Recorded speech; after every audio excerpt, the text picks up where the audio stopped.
West Indian player to score a one-day international 100 in the West Indies, Shimron Hetmyer.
One second.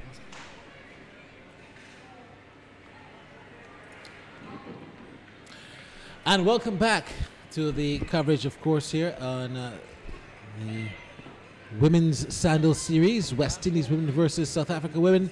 And you've joined us just as there's been a wicket in the very first over where Hayley Matthews has been caught behind, and the West Indies, much like South Africa, are none for one, chasing 202 to win. I'm Barry Wilkinson with me. Joining me to start the commentary is Kaishana Knight, whose sister is actually out there in the middle, Casey Knight. And it looks to me like the captain is going to be coming to the crease quite early, much earlier than she perhaps would have wanted or expected, with South Africa making 201 for 9. The West Indies women now in trouble, well, I should say early trouble, none for 1, with Hayley Matthews gone for a duck. Hello to you. I hope you had a good lunch, but this is certainly not the position that the captain would have wanted to come in at so early. Indeed not. Early in the innings, losing the wicket is always pressure on the other batters. I think Casey and Steph will be looking to rebuild the innings now. I think she's out there a bit earlier than she expected, but that's how cricket goes sometimes, and have to get the job done. This delivery is outside the line of the off stump and taken there by the keeper. Well, it's a situation where young Marizanne Cap bowled on the line of the off stump, and I think that the batter would have nibbled at that, and she was out caught behind. So here she comes in again, Cap and bowls, and this delivery, the captain is on the front foot and plays it square to the offside, and there is no run. So none for 1. We're only in the first over, and before everyone else could come back out after the luncheon break, an early wicket to celebrate things and get things going for the South Africans. Here comes Cap again, and Taylor's going to cut that, misses it, taken there by the keeper. With so much time left in the game, you would expect, Kaishana, that these two would want to take a leaf out of the book of the South Africans, who were in the same position, but then they had a 90-run stand between Wilvart and Lees. Again, wide of the off stump, and again, Stephanie Taylor just lets it go by to be taken by the keeper. So Hayley Matthews caught behind for a duck off of Cap, and it means now that none for 1 after the first over, but a score of 202 is not a bad one at all when you consider that the South Africans would want to get a good start, and they have done just that. Yes, they do. Casey and Steph will be trying to rebuild the innings now should I say, start the innings, because haven't had a run as yet. I guess they'll be trying to assess the wicket as quickly as possible and then get into their work. Yes, they would definitely want to. We're going to see the opening bowler is going to be the young South African. She's only 23. And that's Masabata class.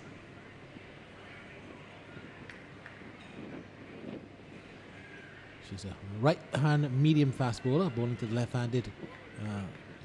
Is it Kaisia or Kaisia? Kaisia Knight. 2 slips and a third man. She comes in now and bowls to Knight, and Knight gets a full delivery. She's driving, and she'll get off the mark straight away. Well fielded too. Very well fielded there by Toomey. And Toomey was able to stop what could have been the first boundary of the innings for the West Indies team. 1 for 1. I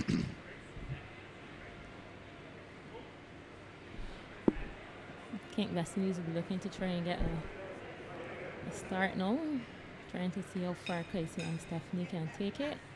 Guess they should have seen how the South Africans batted, Wover and Luss, and they took their time. They took chances of their opportunities. They used the opportunities well, and they tried to bat as deep as possible. And I think Stephanie and Casey will be hoping to do the same. Here she comes down bowls, and this delivery brings the batter on the front foot. And this one is played up to the mid-wicket area, and there is no run.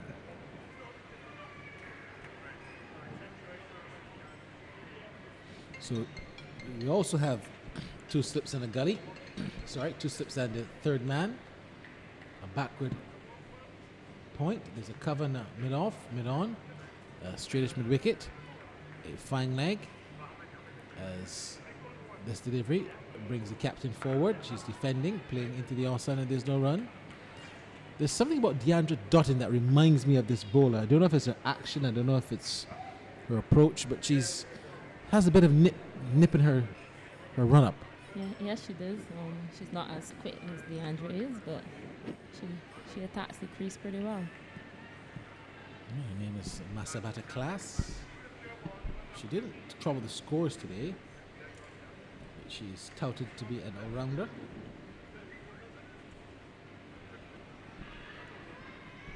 This delivery takes the captain off the mark, just out to the third man area for 1. So she's age 27. She's from Bosibelo in South Africa. This is a 36 match in ODIs. She has 23 wickets. Pretty high average. The average is 41 runs per wicket, so she's used to have a big strike rate in terms of her wicket every 52 balls. In terms of her strike rate is not very high, not very good. But perhaps this could be the series that she turns things around. So still 2 slips. I think the South Africans have shown an inclination, Kaishana, to attack a bit more than what we would have seen with the West Indies women. Yes, I think they're looking for some early wickets. They know the total is a fairly decent total, but if they can get some early wickets of West Indies batters, that can put them on the back foot. So here she comes now and bowls. This delivers outside the line, the off stump taken there by the keeper. There's no run. So South Africa women having the West Indies 2 for 1 after the second over. After the South Africans made it 201 for 9. Comments now from Kaishana Knight. And the only thing with the West Indies is they only have 1 left-hander in the batting lineup. So we will see how the South Africans go with that. Score is now 2 for 1 after 2 overs.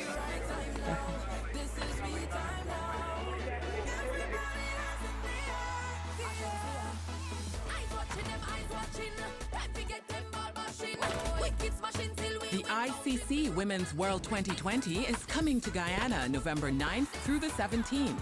Tickets start at $500 Guyanese dollars. Corporate packages are also available. And this delivery is short, punched off the back foot out to cover. And she seems to have a bit of pace, because Cap is certainly coming off pretty sharp, and the captain is indeed wearing her helmet. So too is Kaisia. So Yeah, she has a little pace about her, and she's very, very consistent in her lane and left. I think she's one of the best bowlers we have in the female game. really, Yes, I think she's the #1 bowler in the world right now. I can see why. She looks Very consistent. very consistent, and I like her approach. There's a I bowler know. from England that I saw. I was really impressed with this year, or was it last year? The name will come back to me. She's a fast bowler. She's very aggressive fast Burns. bowler. Catherine Burns. Could be. I think that's her name. Is this delivery? Strongly built. Yeah, she's strongly built, and she comes at you all the time. Yes, Catherine Burns. Yeah, I think it's Catherine Burt. She had a no ball problem. I saw her in Jamaica when we did that series with England and the West Indies, and I saw her in Jamaica, and she was very, very, very impressive. And even as aggressive as she is on the field, when I spoke to her, I think we had breakfast one morning, she was like a lamb. She was very quiet. She was. I guess she just shows that aggression On the field. on the field. Do the women get along quite well in terms of the opposition, the South Africans, the English? Do they get along well? Most of us, I guess, on the field is obviously different because you're trying to be as competitive as you can out there. But off the field, you can have conversations with each other, and it's nice to actually sit down and understand how other cultures are and how their training patterns are and stuff. So we get along pretty good, especially I think with the South Africans. Yeah. Yeah.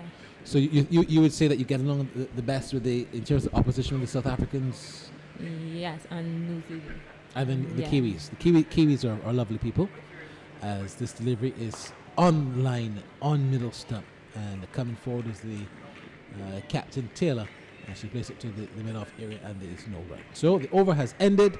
2 overs gone, 3 overs gone. It's West Indies 2 for 1, needing to get 202 to win, so they need exactly 200 more runs from 47 overs. For comments on the match is the injured Kaishana Knight, who's Introducing the all-new 500 ml Eco Bottle from Blue Waters. It's easy to open and full of great tasting sodium-free artesian well water that doesn't spill when you open it, thanks to its wide mouth design. So grab one today. Life is better with Blue Waters.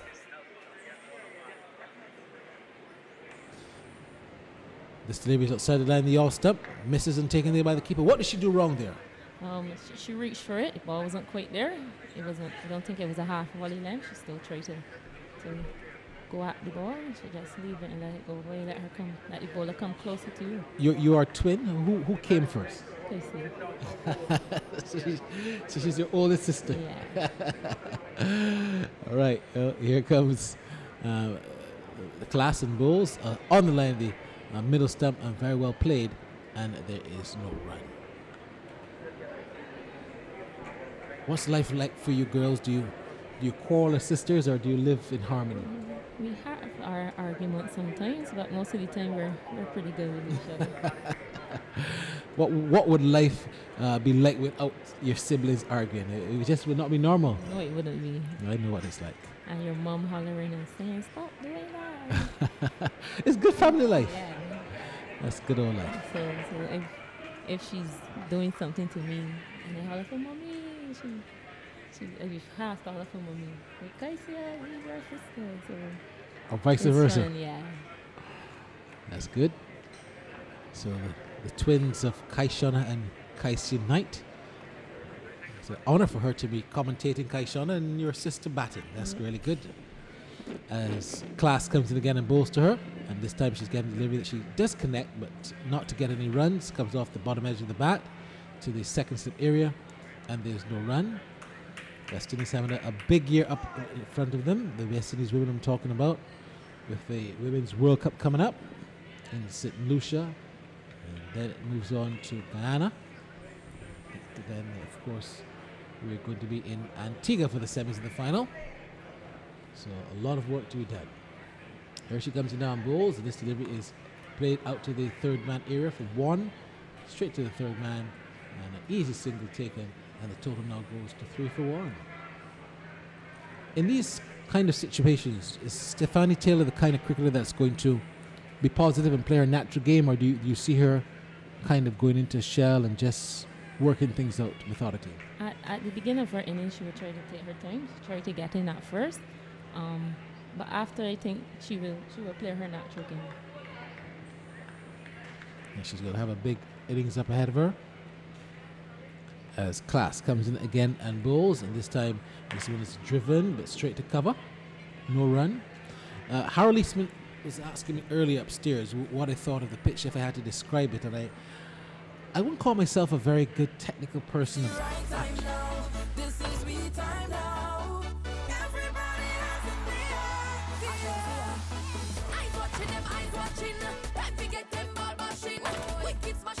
The ICC Women's World 2020 is coming to Guyana November 9th through the 17th. Tickets start at $500 Corporate packages are also available. Get yours at icc-cricket.com/world2020.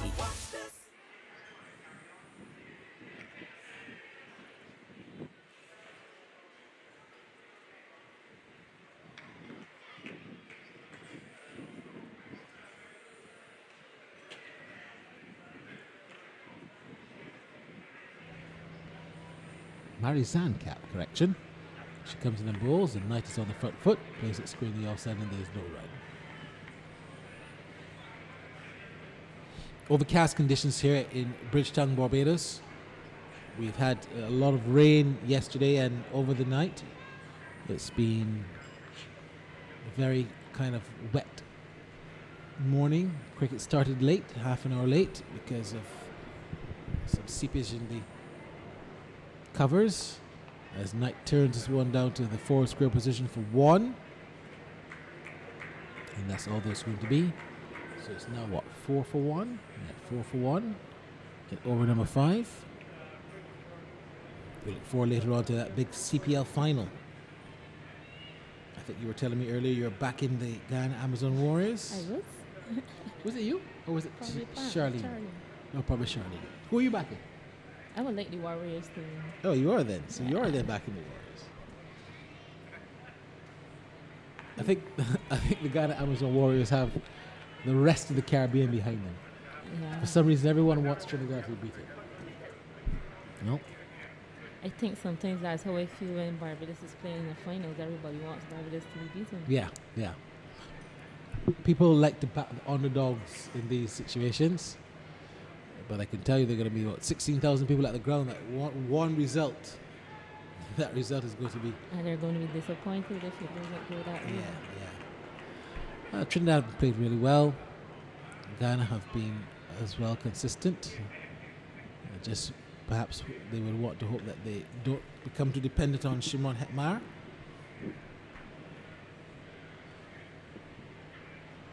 Maybe someone else will step up to the plate tonight. Well, they have to. Mohammed hasn't done it yet. Walton hasn't done it. This delivery back here is Cap, who bowls on the line of the off stump and is pushed out into the mid-off area for no run. There's no run. I think Hetmar and the other youngster is very good prospects for the West Indies. Oh, there's no doubt about that. Rutherford is only 20. And then you have Hetmar, who's 21. So they have a bright future ahead. Very bright future. That's Cap bowls, delivery that's turned down the leg side. Going to get to her. And they'll come back for the second run. Wonderful friends at Corbin's doing a great job as usual. Can't stop them. 6 for 1. So 6 for 1, and it means now that the West Indies women still have a long way to go, but I think we can look forward to some exciting batting.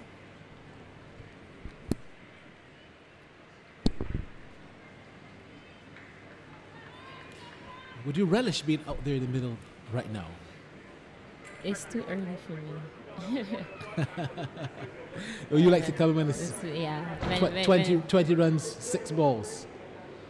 No, you never I think know. my role is always either the team is in trouble or in a good position, and they just need to go down at the back end. I can recall in New Zealand, the very first game, we made 45 off of 29 balls or so. New Zealand thought they had the game in their hand, and they just went in and did what the team required. Unfortunately, we didn't come out on top. We lost by one run. Yeah, I was talking about that game to Pam Levine earlier. That game seemed to set the tone for the rest of the series because I think the girls never regained confidence after that game. I don't think. I thought if we had won that game, that would have boost us a lot. Saying that the last time we went to New Zealand was 2013, and we didn't do well at all. We lost by a lot of runs. I think this time we did a lot better. 2 or 3 games went down to 2 runs. I think there were two games you lost by a run. Yeah, and then I think there was one we lost about 2 or 3 runs, or something along that line. So I think the girls are improving. One thing I think we need is some more matches for the ladies. Outside of international cricket, we need to be playing some more. Well, that's a classical drive there from your sister, Kaisia Knight. Shot. Yeah, she likes to play the cover drive, but she's only going to get one because it was well fielded there. But yeah, I remember I was following that game, that particular match. I was following that game on Cricinfo, and I said the West Indies women are going to win. They're going to do it. And then I fell asleep, and then I woke up. I saw they lost by a run. I was crestfallen. Me too, because I was at the crease and we had one more wicket. I think Shamilia was facing the last ball. We needed 2 or 3 runs. We needed 3 runs to win. You got 2. Yeah. Oh. And all I was telling her, because she was on strike, and I was like, a spinner was actually bowling, so I was like, I think you should battle your crease, because I feel she's just going to bowl it as slow as she possibly can, so that you don't have any pace to work with. But unfortunately, we only got 2. Wow. Heart-wrenching to come so close and yet so far.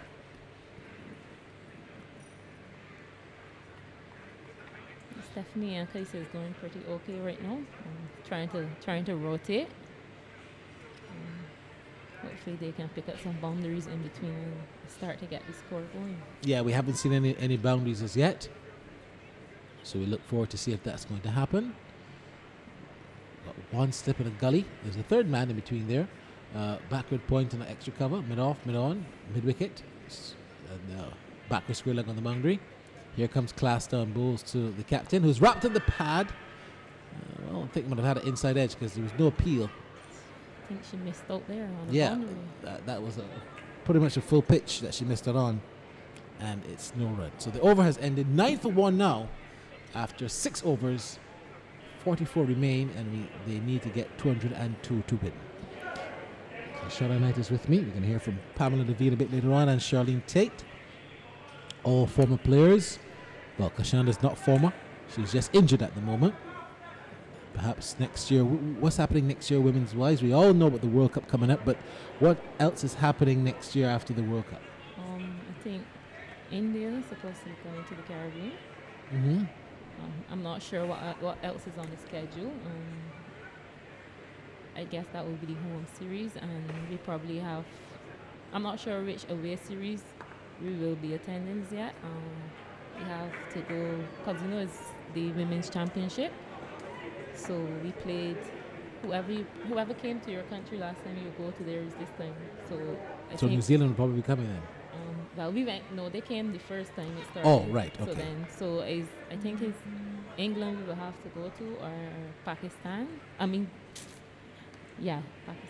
Well, it will be in Dubai. Yeah, Dubai, yeah. That's good running, 2 runs.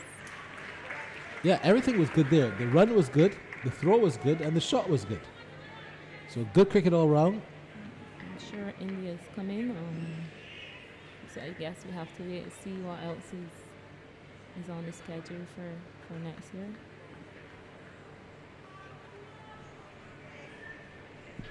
I know, and then you'll be going somewhere, I guess. Probably going to South Africa. We've been to, South Africa came here because we went the last time. Oh, so they're here because they came. Yeah. 'Cause you I went. last time, yeah. You didn't go down that tour? Yeah. You like That South was Africa? it was nice, yeah. Where in South Africa did you go? I think we were in Joburg, Cape Town. We went to a few places. Was it what you expected or what you heard of South Africa? A little, with how the poverty is over there. Right. But then sometimes you still see the better side of it. But it's a nice place. The people are really friendly. I think the girls, I don't think we did as, we won the ODI series and we lost the T20 series 2-1. But I think that makes it, that winning the World Cup made up for us losing that series. No. We'll wait to see what happens after this year's World Cup. A different story altogether. A different scenario, but we'll wait to see.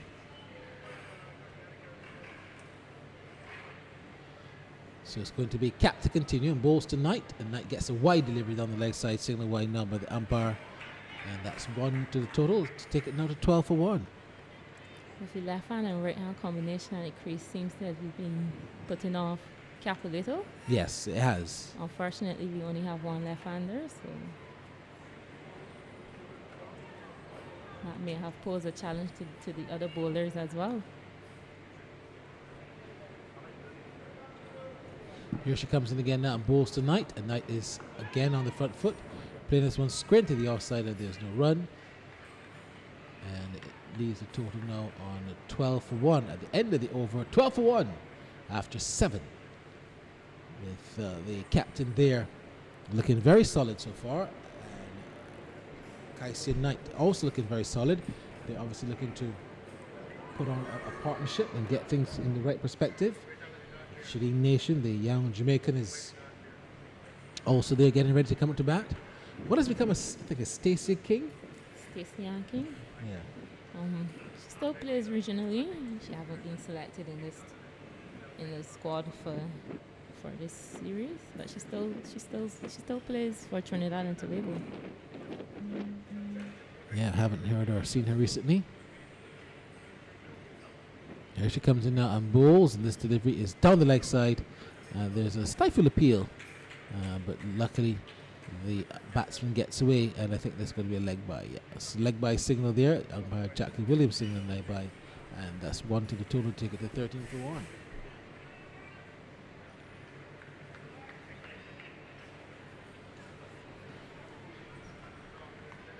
So we've had a very good day's cricket, 201 runs being scored.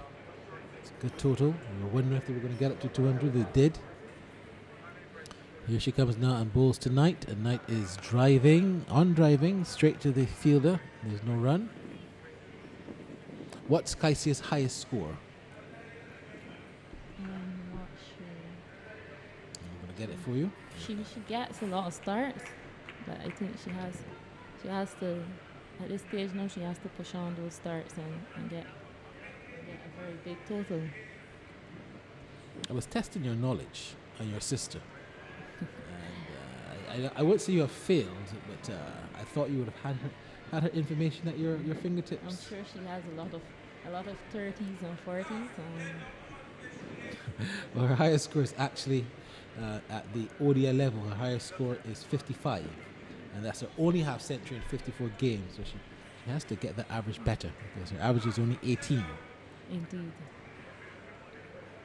At the top of the innings, where you have more time than the other batters, you definitely have to capitalize on that.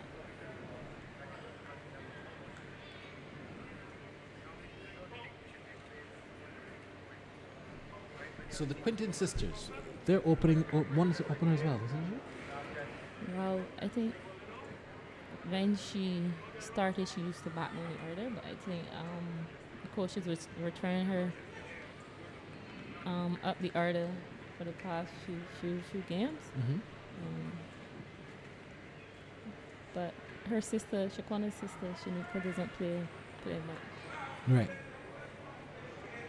Do you know how old they are? Shakuna should be around 23. Oh, so they're younger than you. Yeah. Was there ever a case where all four of you played in the same team for West Indies? Ooh. I, I don't think so. But there in the Barbados, there's a lot of twins. Even Charlene is a twin. Oh, and does her sister play? No, she's a twin with a boy. Oh, a boy. Yeah. Okay. They were with Melissa and with Marie Boyne. They played. They were a twin. Shane and Sean play Carrington, Mm-hmm. also a twin. Oh, that's quite And ironic. both of those play. And they do play, but Yeah, they're they not play good enough. together. One I think year before one was on the Barbados team, and then this year the other one was on the team, the Barbados team. That's very, very ironic.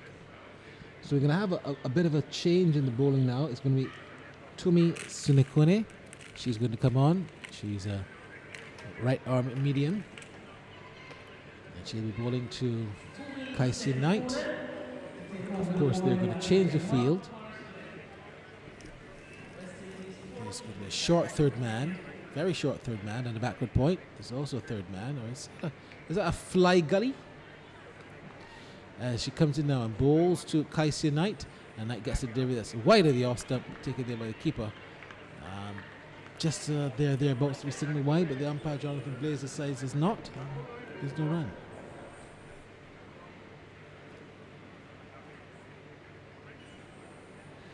Kids Noble looks a far cry from what we saw for the CPL crowds. As this delivery again is wide and down the leg side, definitely signalled wide now by the umpire. Umpire Jonathan Blaze having no other option but to signal wide because it was really, really too wide.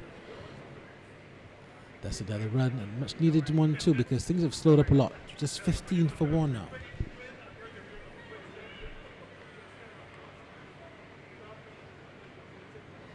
So here she comes again and bowls, and this delivery is on driven. Straight back to the bowler who stops it. There's no run. What do you make of this bowler? Tumi Sinakuni. Seems a little skiddy. Ball seems to be coming out the hand pretty nice. We'll see as time goes on. She bowls another over how it goes. Drive out to mid off. She's a short, very, very short and diminutive player.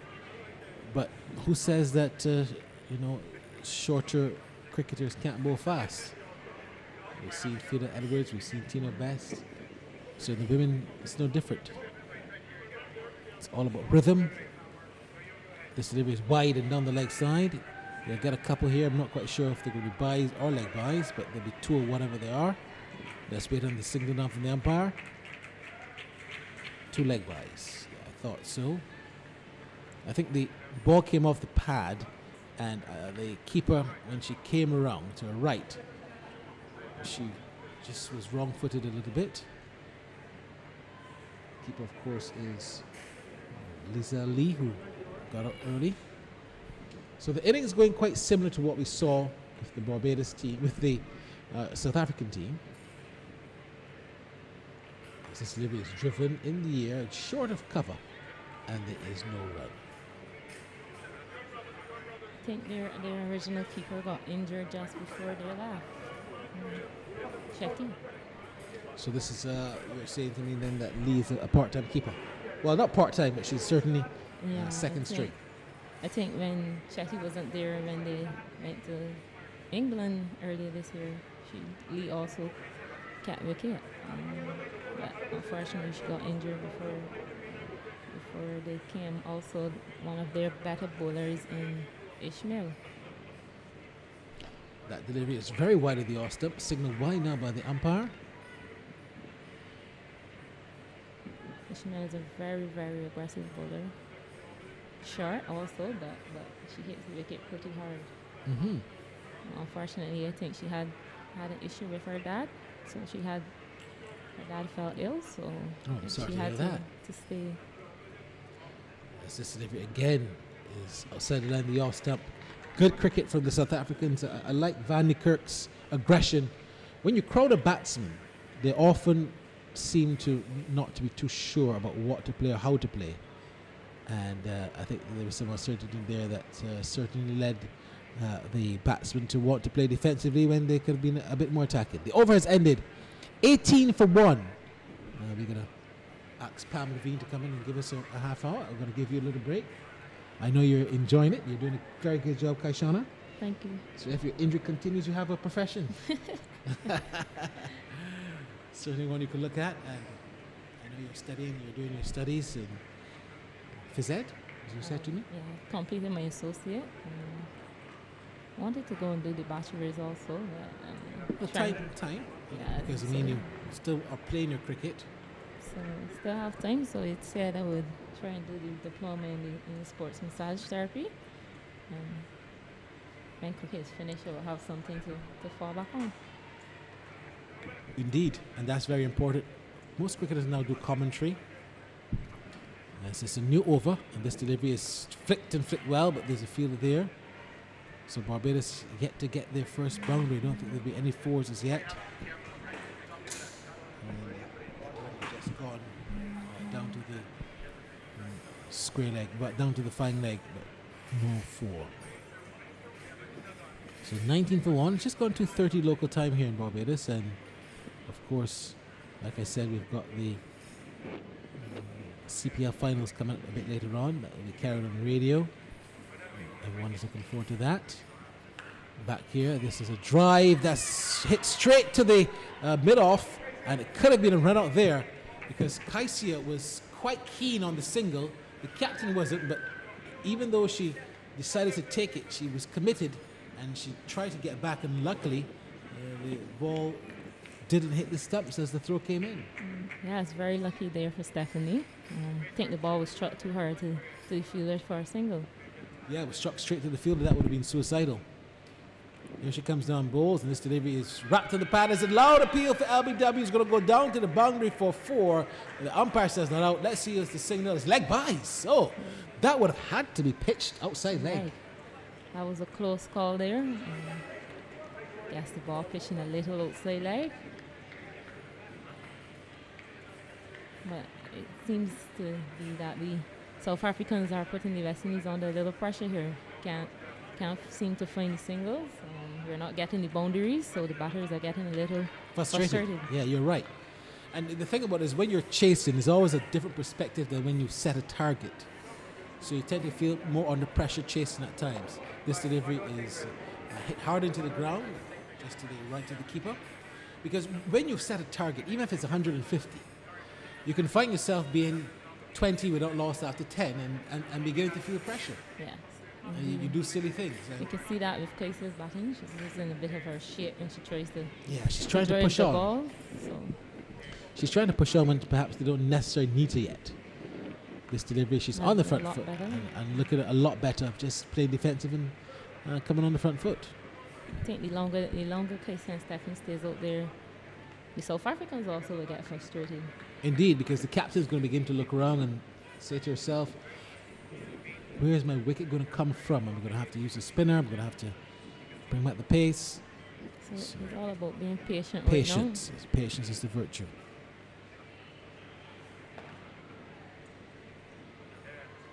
Again, very good over. It has ended with a total now on 23 for 1. 23 for 1. Still have a good lineup to come. Aguilera, Campbell, who hasn't been in very, very good form. Happy to see her back in the team.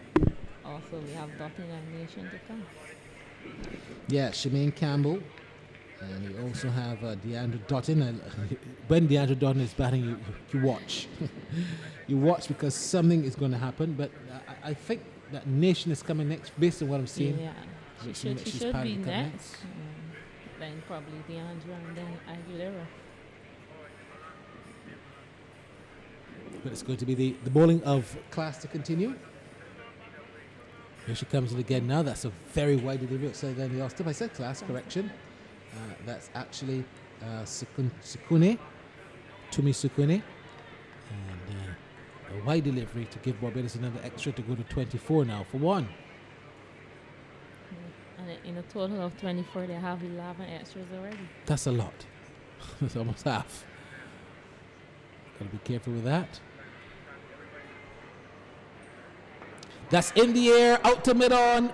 Catch taken. A soft dismissal there for Stephanie Taylor. She came on the front foot. I think she wanted to go through the shot, but she was in 2 minds almost, it looked to me. And the ball just ballooned to mid-on. And that's a big wicket for the South Africans. The West Indies women have lost their second with only 24 runs on the board. It's 24 for 2 now. She came on the front foot. I think she wanted to go through the shot. And that was a very good catch there at mid-on. Fielder coming in pretty fast, taking a good catch, removing Stephanie Taylor. Thought she should have gone through the shot. Yeah. If anything, it would have cleared the fielder, even though if it doesn't go for the boundary. But she didn't, and a very good catch at mid-on. So the new batter is Shadeen Nation. The Jamaican comes to the crease. And this is going to be a lot of work now for the West Indies, but you still got, like you said, a lot of batting to come.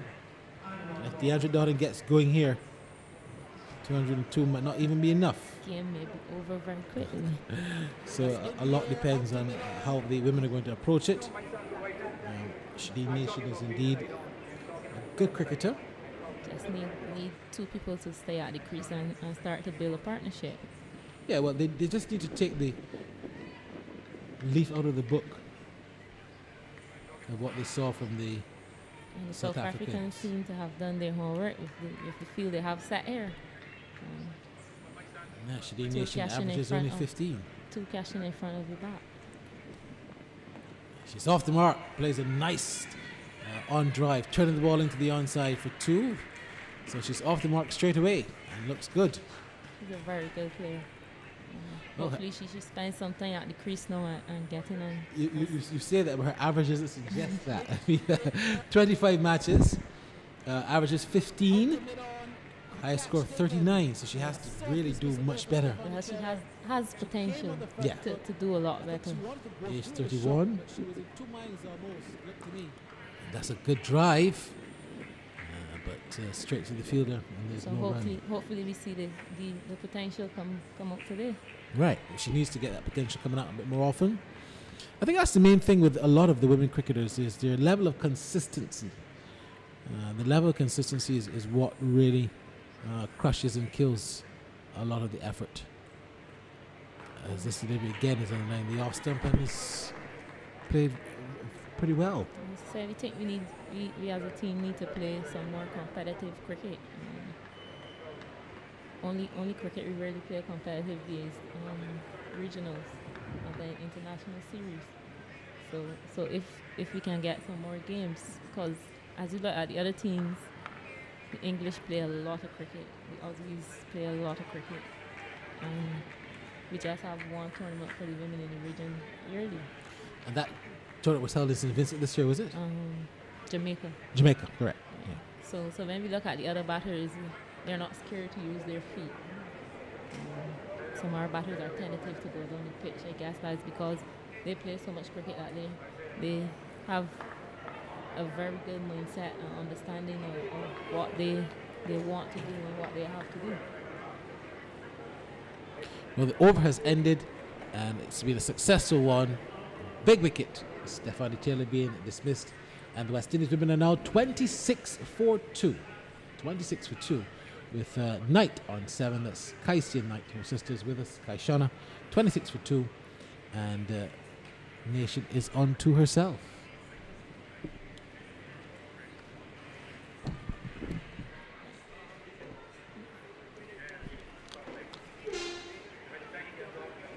And this skipper is bringing herself into the attack now. She's going to be bowling to Kaisia. And I will hand over to Pamela Levine for the next over.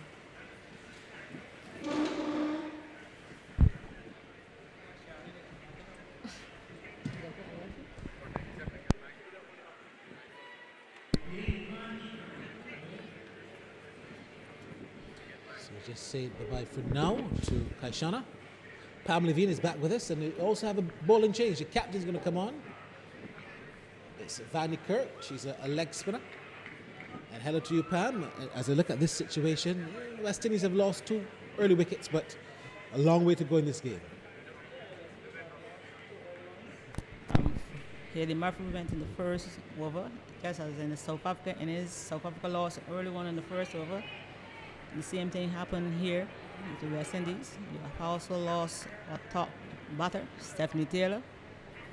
And it looks like a good game so far. South Africa has bowled well. They have kept a good, tight, nice off-stump line, and that's good. And now we have a spinner in the attack, captain Van Nuker. So we'll see what happens from here. From what you've seen and what you know of this team, is Nation and Knight good enough to put on that kind of partnership that we saw, like between Lees and Wolvart? Yes, I think that Nation and Kaisia, they are very good batters, and they will put on a decent partnership once they can rotate the strike. The score rate right now is very slow. I think they need to up it a bit. Yeah, you've got 11.3 overs gone, and they only have 27 on the board. They predicted that South Africa would have scored over 200. They did just that. And they have a good total on the board to defend. Good total to work with. A lot of that was due to the fact that the captain showed a lot of responsibility in the latter part of the innings. She came, I think, 48 not out. Yes, you know, when she went in, the team was under a bit of stress, but she went in there and she dig deep.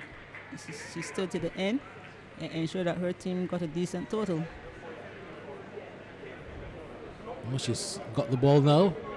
She has the opportunity to pick up some wickets with her leg spin. Very well flighted. They look enticing, but you can't judge from that. But a good start for her. Yeah, very good start from her. Nice lines and lengths. At least she is being able to get the batters come on the front foot, which is good.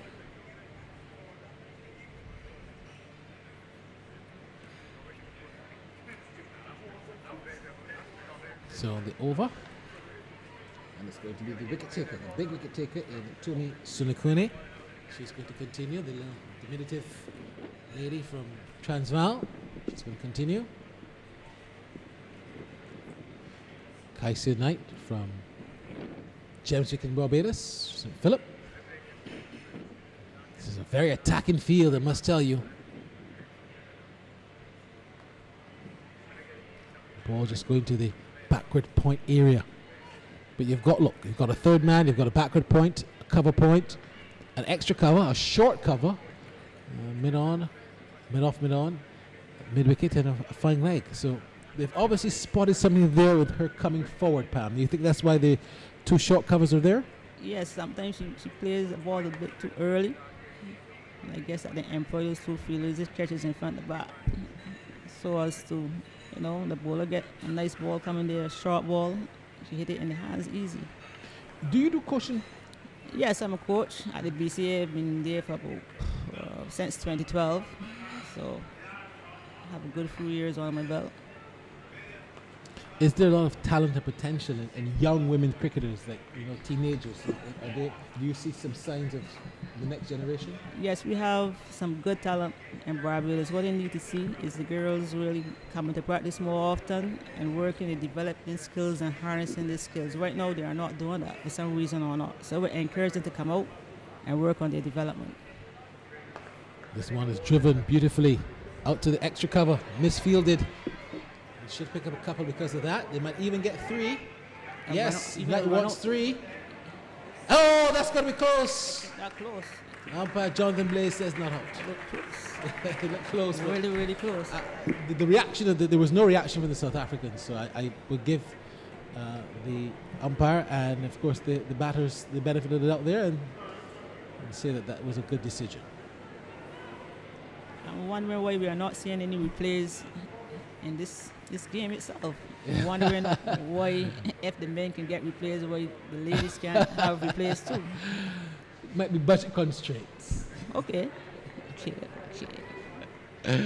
Yeah, but it'd be nice to have some replays to see those runouts.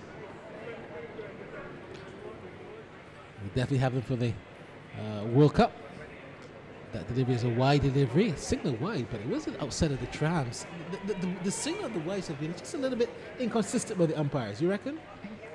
I guess that, for some reason or not.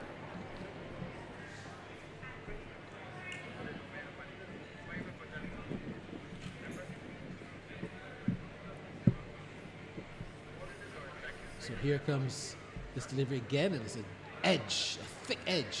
But there's the fielder there, and they only get one. And here, of course, is young Masabata Class, who is a fast bowler herself.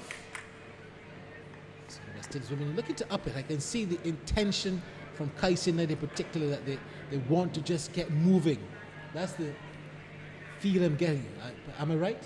Yes, I think they are going to stay out there and they're going to try to build a partnership by just rotating the strike, not trying anything big at this time.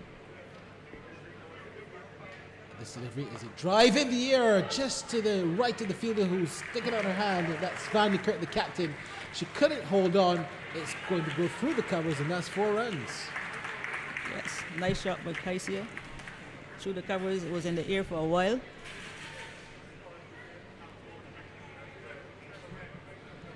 Yes, it was. And 4 runs to take the total now on to 36-4-2. 36-2.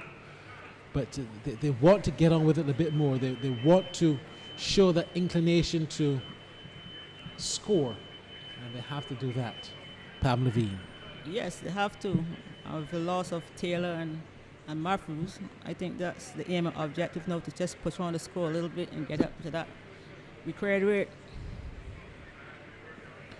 I haven't seen a lot of Shadeen Nation, the Jamaican. When I looked at her average, it's not a big one, but what can you tell me of her? She's a good player. She's been in and out of the West Indies team. You know, she recently started playing again for the West Indies about, say, a year and a half ago. So I just think that she's just making her way back in the team and just finding herself as a player. What do you need to do as a women's cricketer to be considered world class? I mean, when I look at the averages, Stephanie Taylor averages 44, which she's considered world class. What would you say is good, above average, and just thereabouts to stay in the team as a women's cricketer? I think firstly you've got to be consistent to keep your play in the first place. All right, it all depends on how much matches you are able to play too. If you want your average to get a certain level, it depends on how much games you play. But I think that a good average would be over 40, I would say. Over 40. And there's some attention being given here now too. It looks to me like it's is that Nation? Is it Knight? Yes. Some medical attention. Knight. Yeah. Casey Knight. The players have taken the opportunity to have almost an impromptu water break. The real water break is due in 2 hours' time, but it looks to me like Knight might have injured some part of her foot because she took the pad off, and she's getting some attention. Is that Marita Marshall? Yes, that's a physio. Yeah, Marita Marshall, the physio, just coming on to give her some attention and to put things in perspective.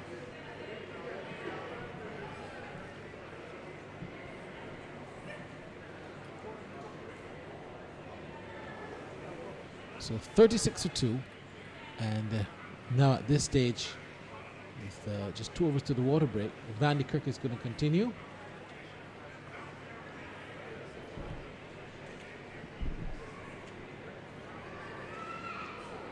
Cap 4 overs, 2 maidens, 1 for 6. Class 5 overs, no maidens, none for 8. Sukune 3 overs, no maidens, 1 for 14. And Vandy Kirk in her second over now, 1 over has cost just 1 run. She hasn't picked up a wicket. But we're going to have a resumption after that lengthy break. And here she comes down, bowls. And delivery that's short and edged just to the right of the fielder there. First slip is going to go down to the boundary. It's not going to get there though. It slows up and the batsman will get 2 more runs. What kind of bowler is Vandy Kirk? I would say that she's a decent leg spinner. Actually, in the game that I played against her on Thursday, she bowled at me and she was getting a lot of turn. She's pretty decent.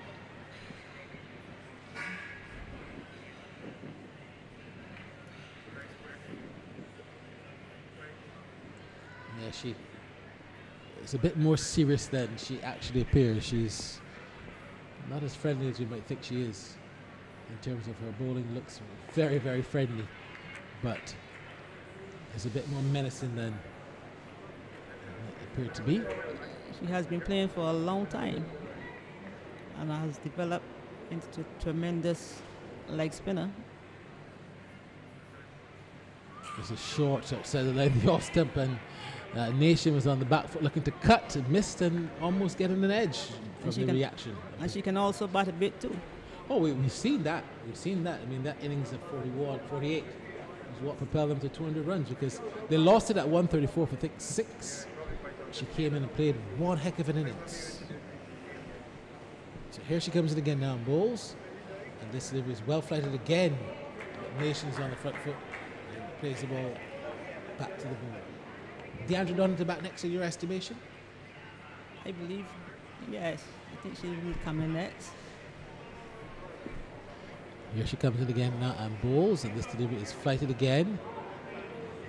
Batsman comes on the front foot, plays the ball quietly to the outside, and there's no run.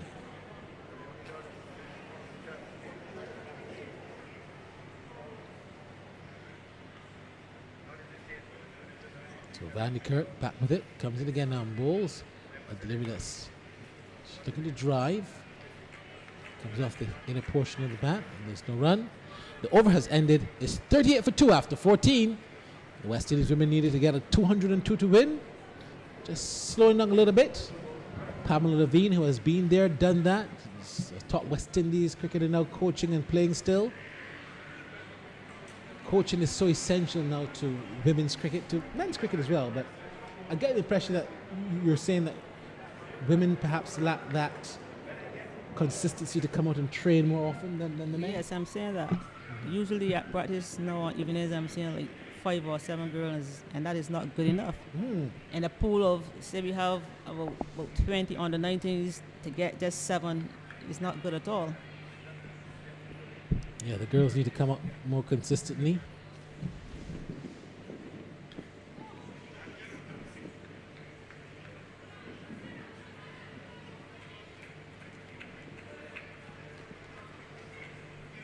I guess they might be involved in more activities.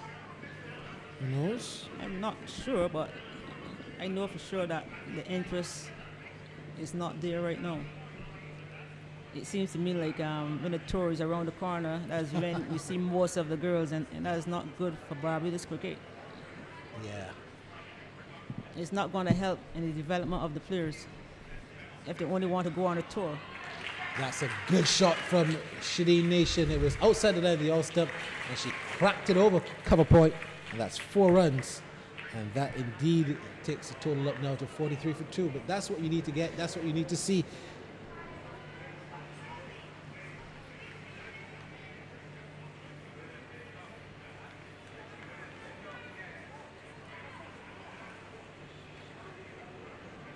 Here she comes in again now, and bowls to Nation. Nation is steering this one up to third man. Just 1 more run. 44 now for 2. That's much better cricket.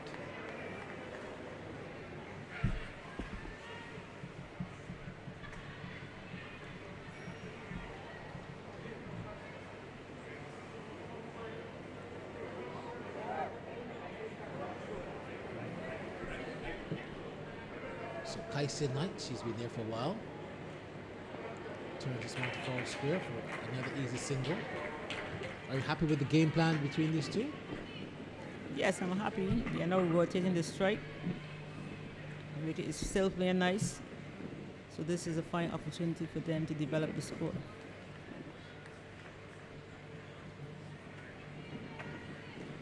Yeah, 2 balls left before the 15th over.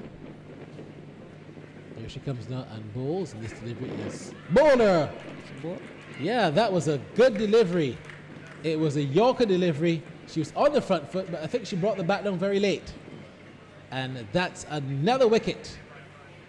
So at the water break, the West Indies women have lost Shadeen Nation now. She's gone. Bowled again by this lady who's causing some trouble, Sukuni. And she's gone for just 10. The all-new And the West Indies women needed 202 to win, or 45 for 3 at the water break. Comments now from Pam Levine, and then we're going to have a bit of a water break as well. Very good delivery from Sukuni. As I said before, I played against South Africa in a warm-up game on Thursday, and she bowled extremely well. She was bowling a good, tight, nice line and length, and she get the ball to skid on, so she's doing a really good job at this point for South Africa. So 45 for 3, 15 out, or 14.5 gone there, taking the water break. And we're going to just take a little water break here as well too.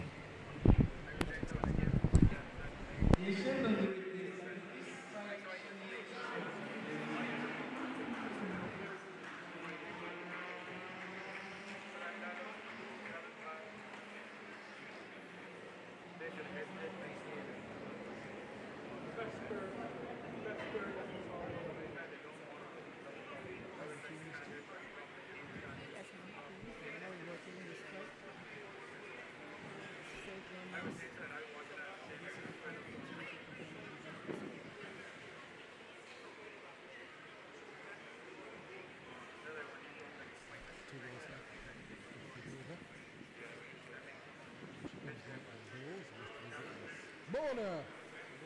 Yeah, that was a good delivery. It was a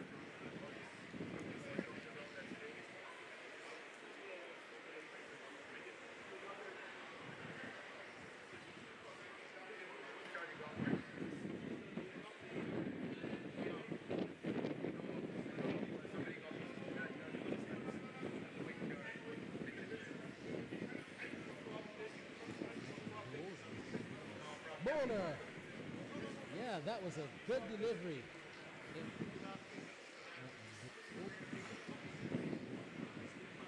Bowler.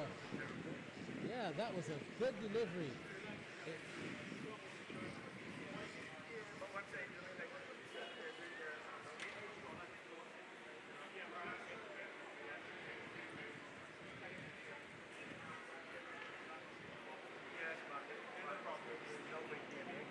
Let us take this opportunity to congratulate Warren Zambia for picking up her 100 international wicket in this her 94th ODI.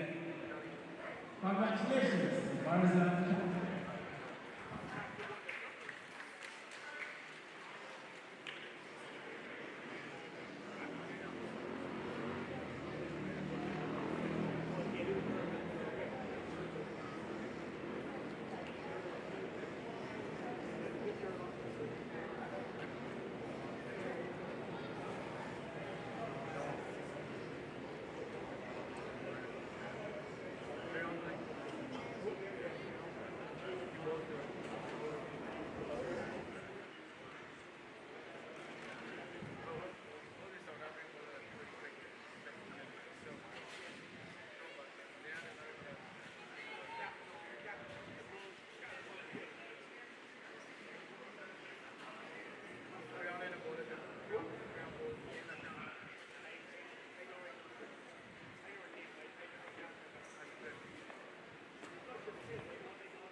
So 45 for 3, 15 overs gone.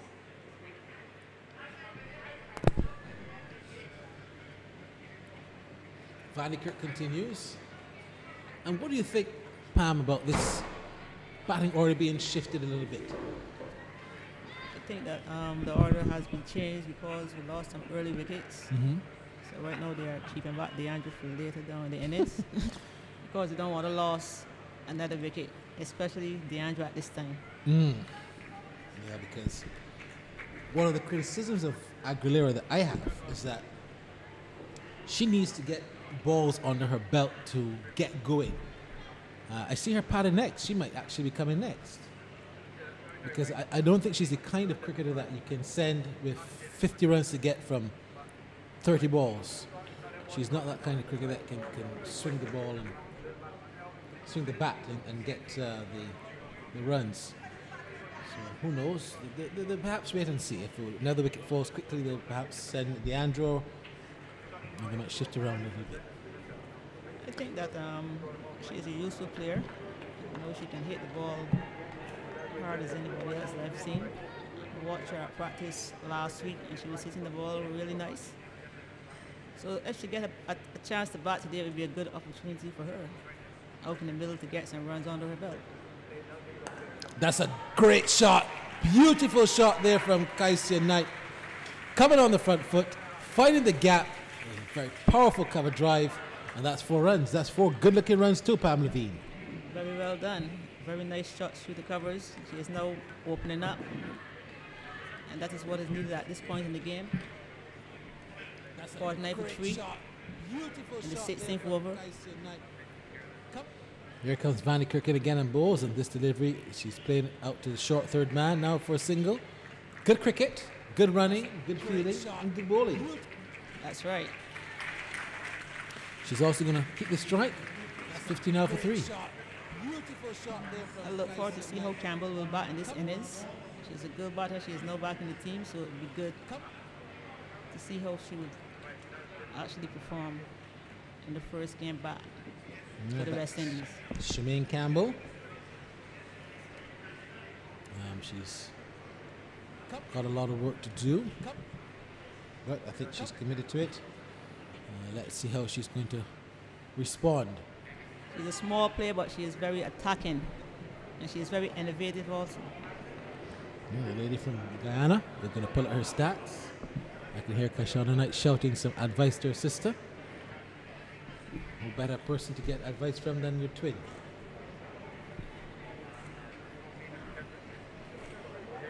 But it's going to be Knight on strike, not Shemaine Campbell at the moment.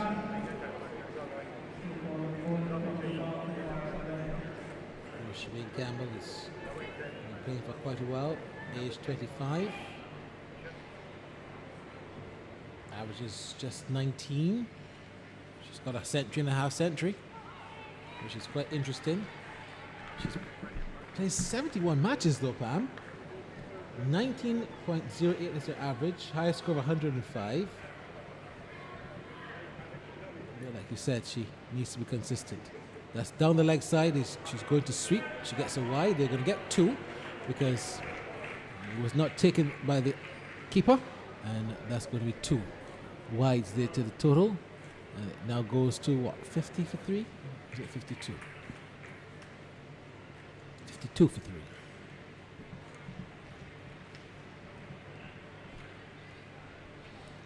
So let's see what Campbell's going to do. The 25-year-old Guyanese from Berbice. She's also very diminutive. She's on the front foot, looks very correct. That's Zintele Mali who's bowling. Or is it Mali or is that? No, that's Sibi Ikati. 29. Sibi Ikati. Have you ever been to South Africa, Pam? I've been to South Africa twice, in 2005 and 2009. You had good returns? Well, I would say a reasonable return because in South Africa, when I leave South Africa, I was in 43.7. So that's a good average, you know. I'm only 9 ODIs. Pam, do you rather bat or bowl? Well, I'm a batting all-rounder. So batting comes first, bowling comes second. Do you think that you're still good enough to be out there playing, Pam? Yeah, I think I'm still good enough. I mean, I retired in 2013. Yeah. If you remember, in 2010, after the World Cup, I was dropped from the team. I went to the regionals scored the second most runs, scored the most, not the second most, the second most runs, scored the only century, and after that tournament I was dropped from the team saying that, my fitness worked against me, so I don't understand why that happened, because my fitness was just as good as anybody else's one. If they had like 5 people in the team, my fitness was always on top with the 5 best in the team. So I don't know what happened. I think it was my age and not my fitness at all. But when I look at you, you are extremely fit. Yeah, I'm fit because I'm still playing. I still work a bit with the girls at practice. So I'm what kind of exercises do you do? Because you look very trim. Yeah, I have home some equipment, some free weights. So I do that. I do a lot of sit-ups and stuff like that. I do some running also. So, What's the best form of exercise to drop body fat? I would say that working on your abs. You go in the gym. You can do some squats. You can do some leg press. These sort of exercises are good for you. Doing some planks. If you want to lose weight, but you got to do it. About 3 to 4 times a week. Do it often. And eat properly. Yeah, eating is the key. You can't drop weight and eating junk. You got to eat healthy. Do you find that's one of the main problems with a lot of the ladies who don't necessarily want to get fit? As this is another wicket that goes down for the West Indies. It was a delivery that was well flighted, and Kyson Knight came down the pitch and drove it straight back to Van Kirk, who accepted the catch, and now the West Indies women in trouble at 54 for 4. We were just talking about fitness, and now it's a lapse in concentration. Yes, I think it was a lapse in concentration. Kyson was looking to get on with the scoring rate, but a cotton ball chance.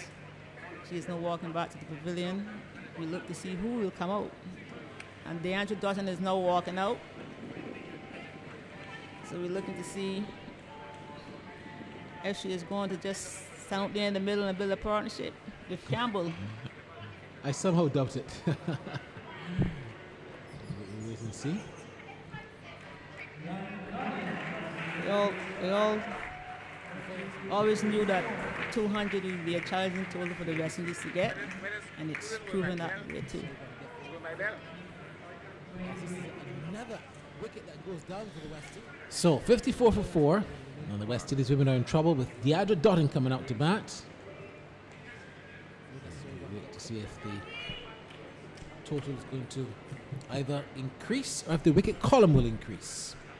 Is Deandra a fit cricketer? She certainly looks so. She's very quick. She works really hard. And I think she has a lot to offer. Not only to this game, but to cricket in general. She's very explosive. She hits the ball hard. She runs really quick between the wicket.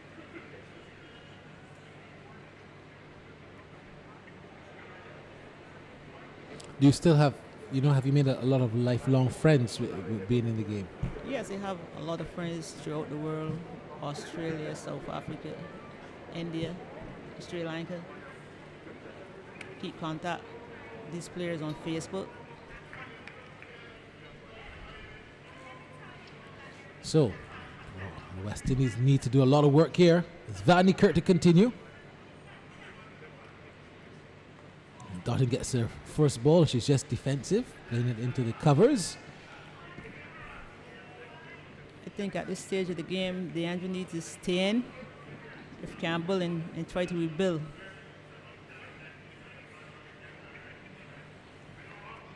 So another good delivery, but Deandra Dottin is on the front foot and looking equal to the task. Campbell only has one. She's only faced 3 balls. We've got 17.4 gone.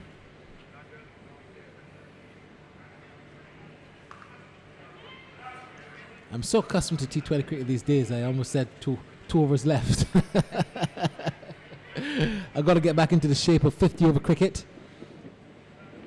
Of course, we've got the Super 50 coming up in Barbados. You know about that competition, do you? The regional Super 50? Yeah, I know about that competition. I think Barbados have done tremendously well in that tournament over the years. Yeah. They're going to be without a lot of key players this year, though. We know Craig Brathwaite, we know Jason Holder, They'll have Carlos Brathwaite because I don't think he'll be playing any 50 over cricket for the West Indies. So he'll be available. I think they have a lot of young players in Barbados who can make the cut to represent Barbados in the absence of all West Indies players, and they can do a fantastic job. Yeah, I think Kevin Stott will definitely be available. You'll have Jonathan Carter. I like the looks of Mosley from Wanderers, who scored the most runs in his first year first class this year. This is just another opportunity now for our young players to step up. Justin Graves is someone who I think we're going to see a lot of good things from. So that 50 over tournament should be quite exciting. It's going to be played here and also in Trinidad and Tobago. And, I think Barbados will be playing alongside the Leeward Islands, Jamaica and Canada. I stand corrected, and CCC. They're 5 each in each zone. Top 2 teams go forward to the finals, which are also held here.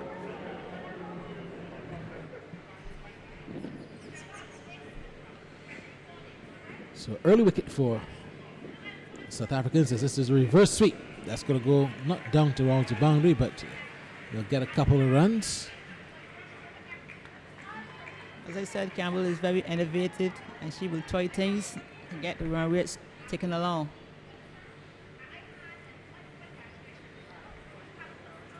Yeah, she has. That was a reverse sweep that she certainly looked very aggressive. This time she's on the front foot and just staring it, letting it come off of the outside edge. They get one, and they're going to come back for the second. Throw coming in there from Sabata class, and they'll get 2. She's very small, but she's also very quick between the wicket as well. Very useful player.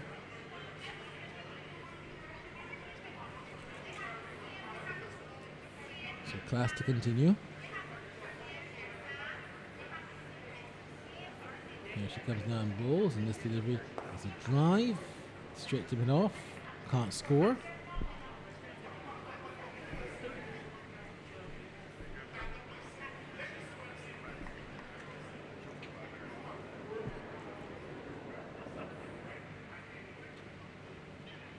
This one is going down to third man.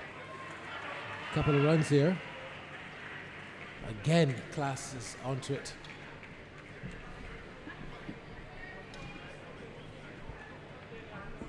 And they get 2 runs. So the over has ended.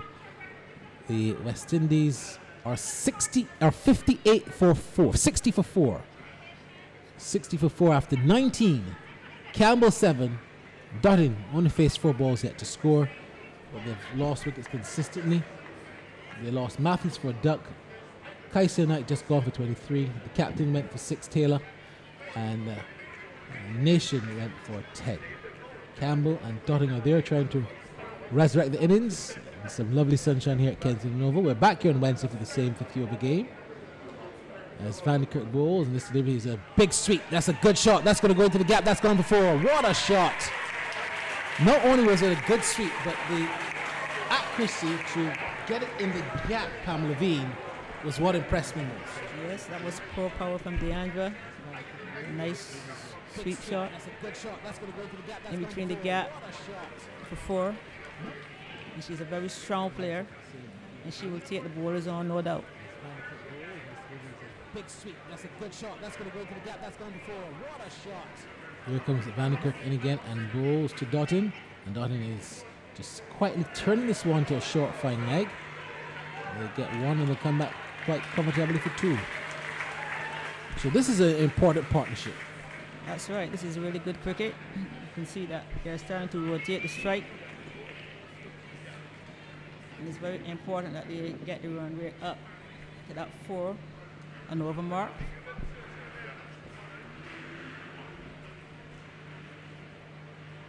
Here she comes now again and bowls a short ball. That's punched away. That's gone through the gap. That's going to go for 4 more.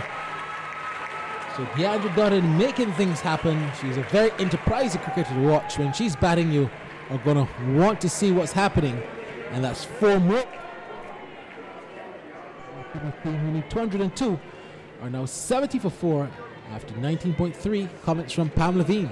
Another good shot through the covers from DeAndre Dutton. She is now finding herself, composing herself at the crease. She's wrapped in the pad now. And the umpire says not out. I think Van Kirk must be saying, tell me, what stump was that missing? Tell me, Pamela V, what stump was that missing? It seems to be going on like stump to me. We're pretty far from the action. The bowler was convinced. So there was the keeper. Let's see again. Here comes Van Kirk and bowls. Delivery that Dotton is on the front foot. Watches it quite carefully. And there is no run.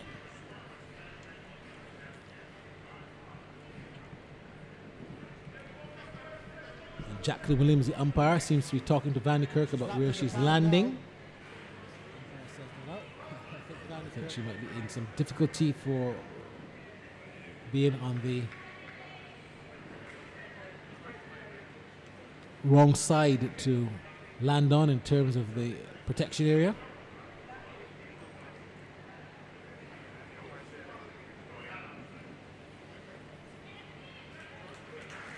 Dotton steals the single to end the over.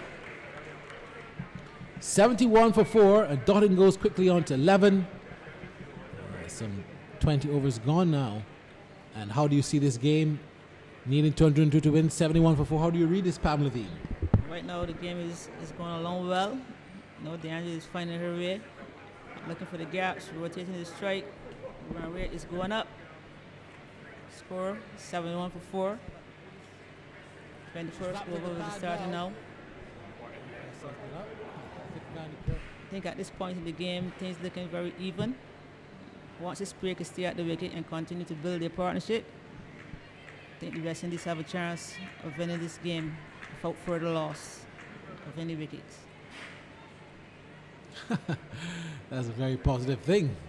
Let's see if your your vision comes to fruition. Yeah, once they just stay at the wicket, anything is possible. Well, here she comes now, getting balls to Dotton, and Dotton is driving straight back to the bowler, no run.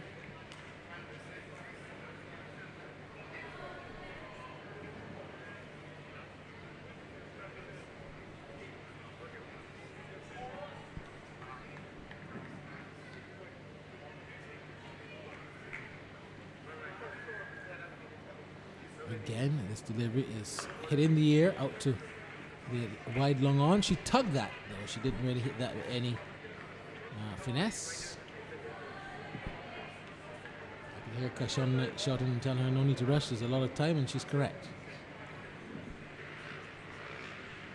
Here she comes in again and bowls to Dotton, and Dotton is just nicely steering this one to short third man. So one more run, giving Campbell the strike. That's good cricket. Very good cricket. I think DeAndre has understand what is the rules this far, and she's just doing really fine.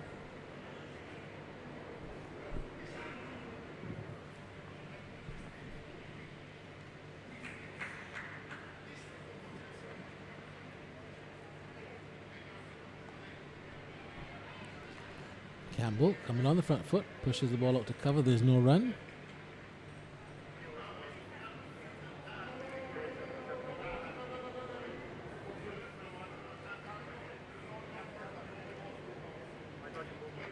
Comes down the pitch now and plays this nicely through the mid-wicket area for one.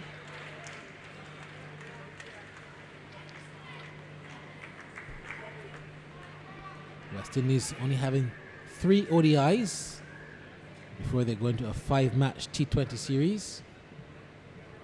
But they would need to do much better to get their ranking points better to automatically qualify for the next 50 over World Cup, I think, in 2021. Dotton drives and drives well. They're going to get a quick single, and that would have been a run out had it hit. Oh, they're going to get more than a single. They're going to get 4 more.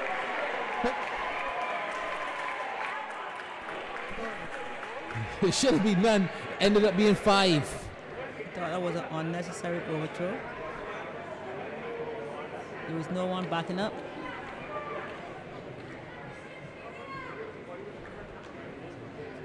Yeah, the keeper was also sleeping because All she needed to do was to just close her legs and put the pads to stop that, but she was not watching what was happening, and that's why it also went for 4 extras, 4 overthrows. 78 for 4, 21 gone. They need 202 to win.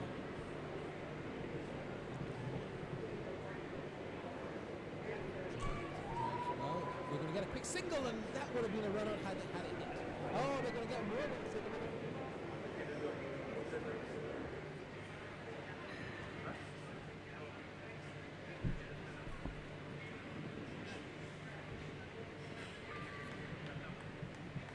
So we're going to have another bowling change. The captain is coming off.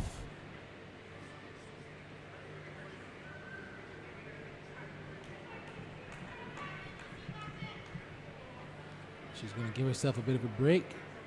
And it's going to be now the bowling of Sune Lees. Batted quite well.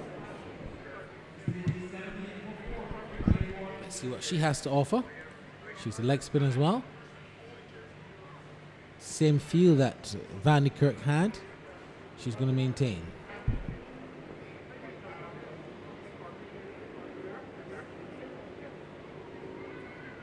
Short, outside the line of the off stump. Look at the cut, but then she decided against it.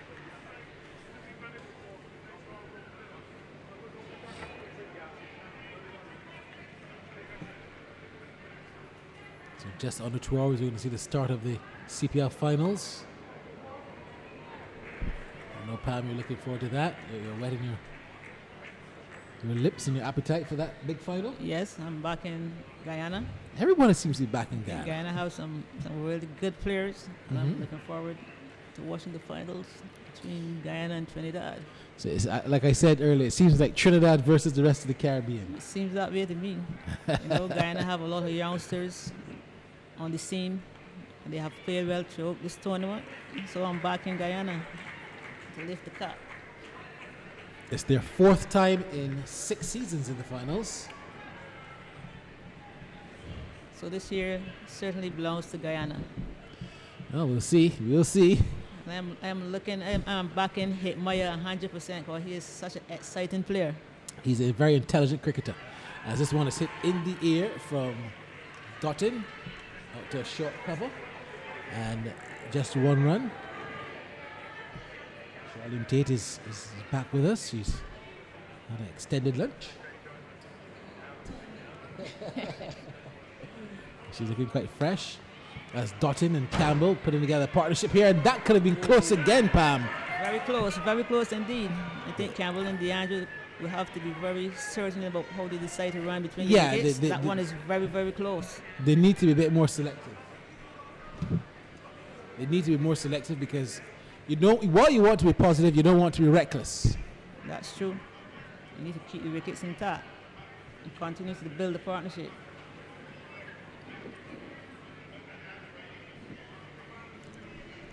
DeAndre have played really well this far.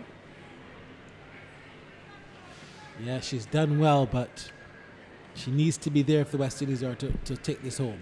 That's right. 82 for 4, 22 gone. They need 202 to win.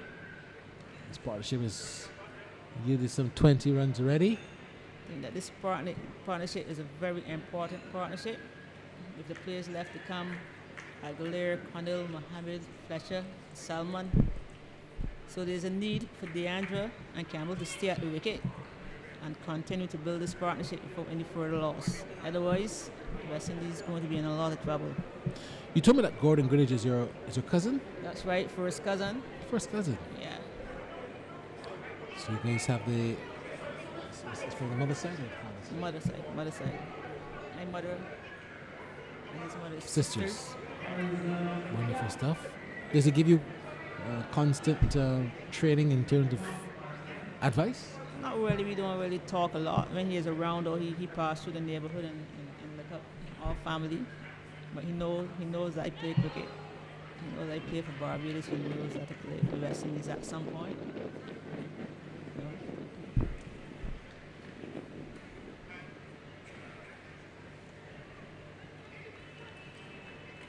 82 for 4. Cap 4 overs, 1 maiden, 1 for 6. Class 5 overs, no maidens, none for 8. And She's back now. That's Marizanne Camp, number 1 rated fast bowler now in women's world cricket. You would have seen Cap open the bowling, and she bowled extremely well.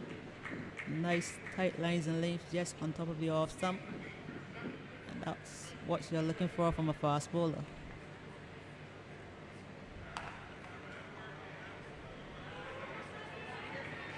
And that one is pulled, but pulled straight to the fielder, and there's no run.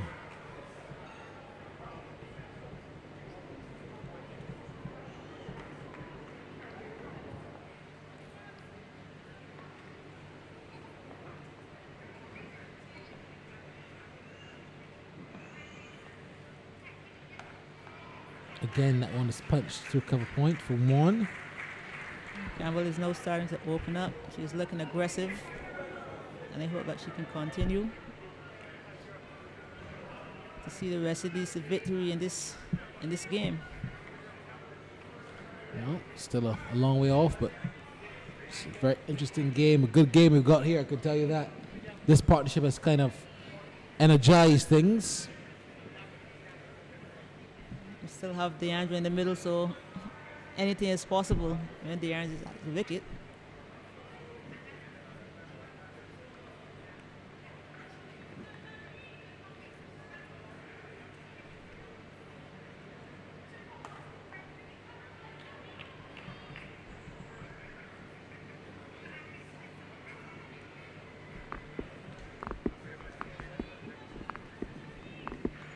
Yeah, once DeAndre Doughton is there, you got game on. Game definitely on. Definitely, the game is on. Once she can stay there and back through the innings, everything will be okay for the West Indies.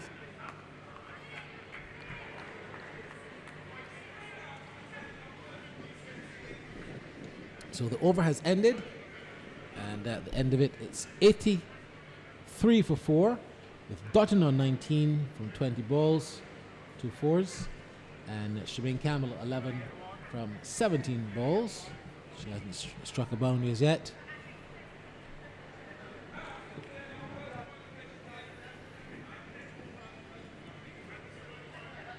So Barry, what do you think about Campbell at this stage of the game? Well, I've seen some inclination to get on with it, but I think she needs to be a bit more decisive. Again, they're showing some inclination, but there was some hesitancy still in the stroke. Now, I've seen her a couple of occasions. I saw her last year, I saw her earlier this year, but she still has a lot of work to do. She's an interesting cricketer. She has 100 at this level, but she only averages 19. She reminds me a bit of like a Dwayne Smith, you know, who we know can get the job done, who has done it already, but in between some greatness has been a massive period of inconsistency. Yeah, I think that she needs to work a little harder at her game and try to be more consistent. That's a gift, but it's in the air and it's out caught. That's a Brilliant catch. DeAndre caught on the mid-wicket boundary. Good wicket for South Africa. Surely the West Indies really in trouble at this point. DeAndre goes for 19. The joke about that, Pam, is that it was a full toss. It was a gift. It was a delivered there to be struck for 6. And she went for the shot, but she picked out the player who was on the boundary, perhaps set up and waiting for her.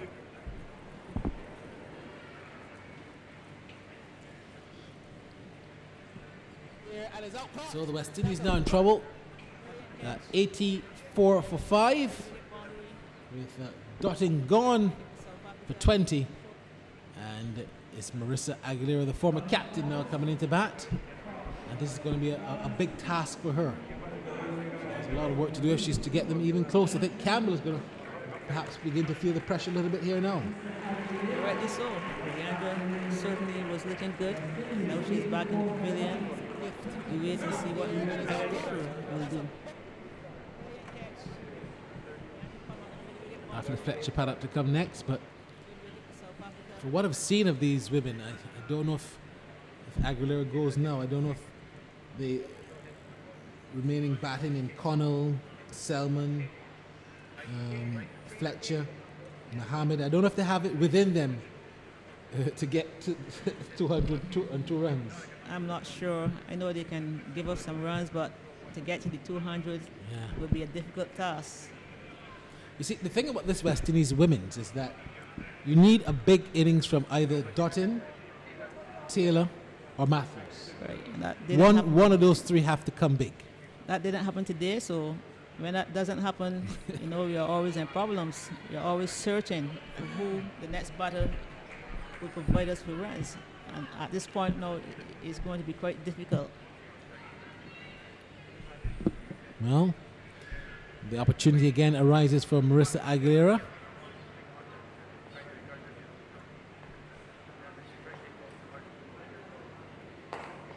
That's a good on drive.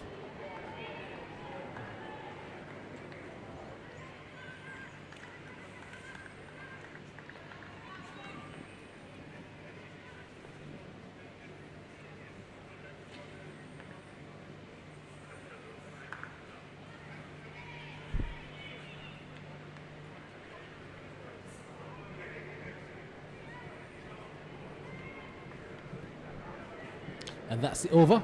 So 85 then for 5, 24 overs gone, almost the halfway stage. But you got Campbell on 12 from 21. She's been there for quite some time.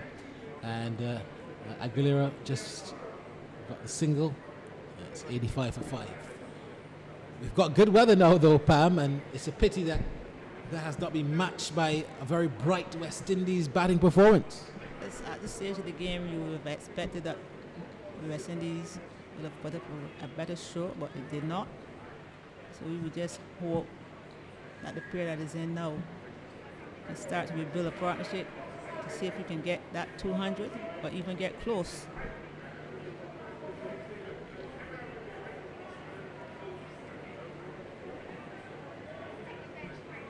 So here comes Cap to continue. She's wrapped on the pad. There's an appeal and she's gone.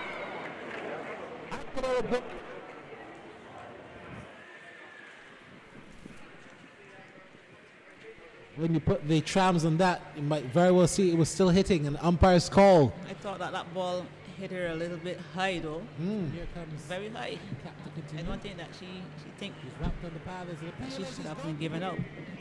From the expression that was showed. The ball looked like it hit a bit high. Well done, South Africa. Yeah, well, she's got to go. Umpire sent her, so she has to go, and there's more trouble now for the West Indies women.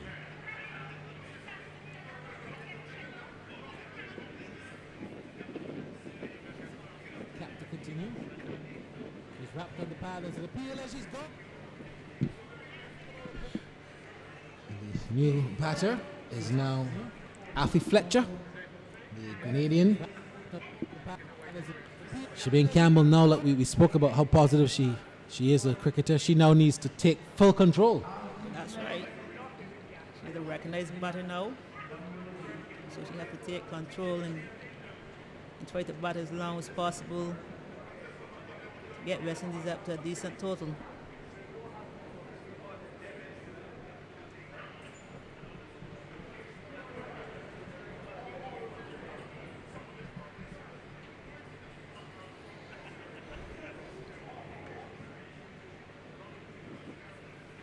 Cap to continue.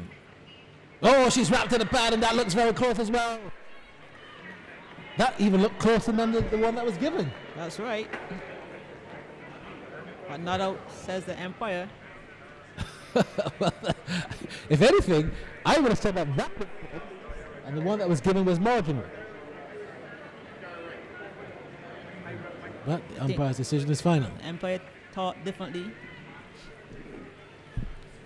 Cap has bowled extremely well throughout this innings. In her second spell, she's continued. She's LBW again. That one is surely plump for sure. Yeah. Well bowled, Cap. Really good work from Cap. But the thing about it is that Fletcher certainly did not learn from her previous delivery when she got away. Right, because she played again across the line again. Very same shot. And Cap is bowling extremely straight. She is not trying anything new. She's just keeping the ball in one area all the time. And I think that is a mistake of the West Indians. if a ball is coming down straight, you want to play straight. You don't want to be going across the line at all.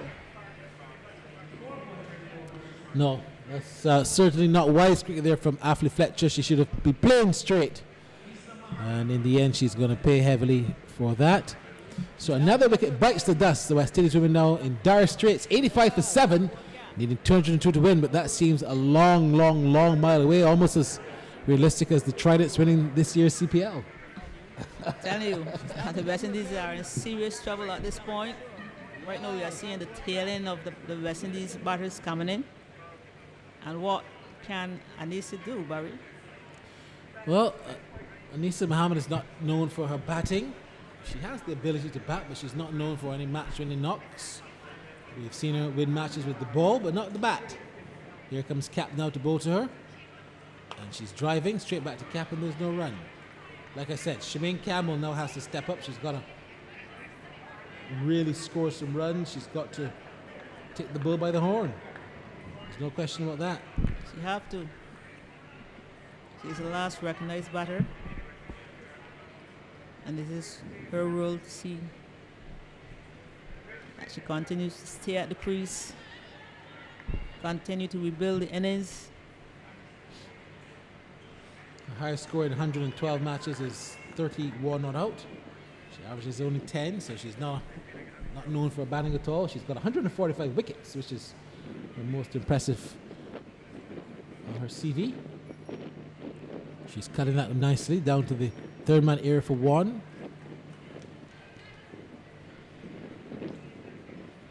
West Indies now in serious trouble at 86 for 7 in the 25th over. Halfway stage, and they're not halfway where they need to be.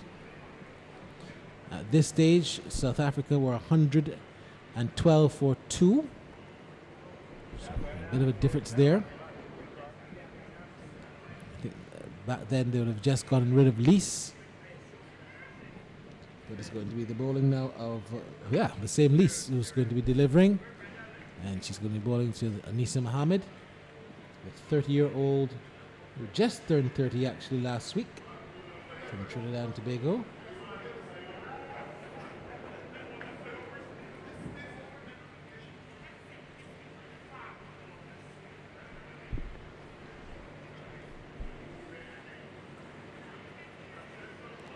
Flighty delivery that's pulled, very similar to the kind of delivery that Deandra Dotting got, but she did not hit it as hard, and she didn't hit it straight to the fielder, so she was able to get 1.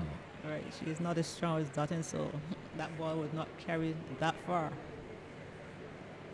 So I guess you can blame Deandra for being too strong. I blame Deandra for hitting the ball in the air. If you're going to hit the ball in the air, you have to go over the top. That's right.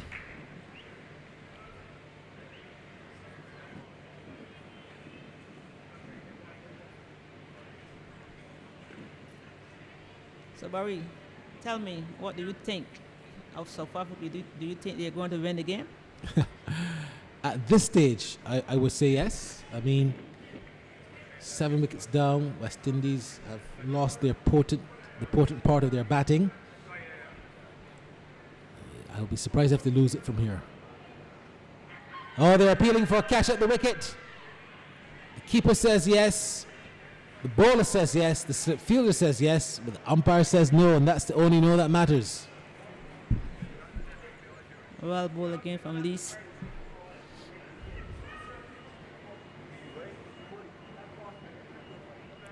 This one is flighted again. It struck in the air. 1 bounce though to Masabata Class, who took the catch earlier.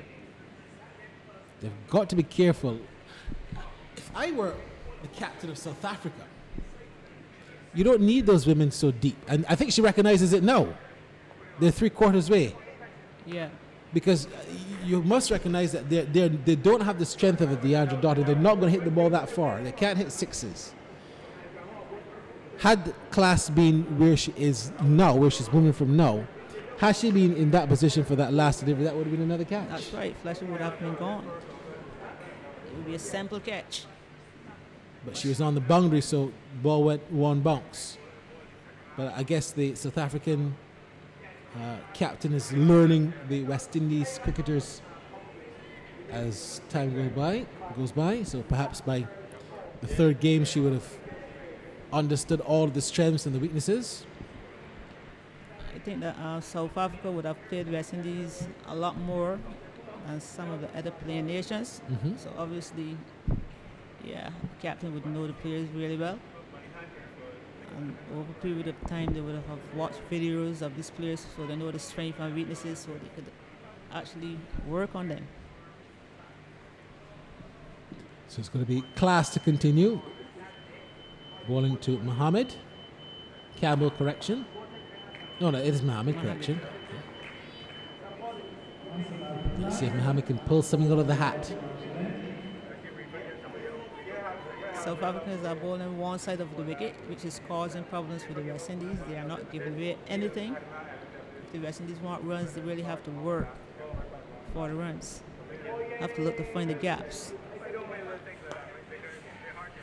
I'm a little disappointed in Campbell. We spoke about Campbell earlier. You asked me about it there. And the more I'm thinking about it now, she has to take this game from the other batsmen. And when I say that, she has to dictate what's going on. I get the impression that she's still thinking that she has partners to come. She now has to take the strike and dictate this game. That's where she and Fletcher, Mohammed, would have to talk about Exactly. getting the strike rotate so she can get She the has majority to. of the She, strike. if they want to win, she has to take the game in full control. She's the only recognized batsman there. She have to take the initiative. She should be saying now, look, just give me the single and let me take it on. That's the only chance they have. That's a good shot. That's going to go out towards the boundary and well fielded. Very well fielded on the boundary there. And that's what should have been 4 has been restricted to just 2 runs. It's good cricket. Very good feeling from the South Africans. Very good shot by Mohammed also. Yeah. She doesn't have the power to go over the boundary, but she has enough to take her pretty close. Here she comes again now and bowls, and this delivery is wide at the off stump, taken there by the keeper. So Barry, what do you think about the lines of the South Africans throughout this innings? It hasn't been too bad. I've been very, very impressed with Cap, I can tell you that, who's here at third man. She looks the real deal. The very small bowler, I think is Sekwini, who picked up the 2 wickets. I thought, even though she got the 2 wickets, I thought she was a bit erratic.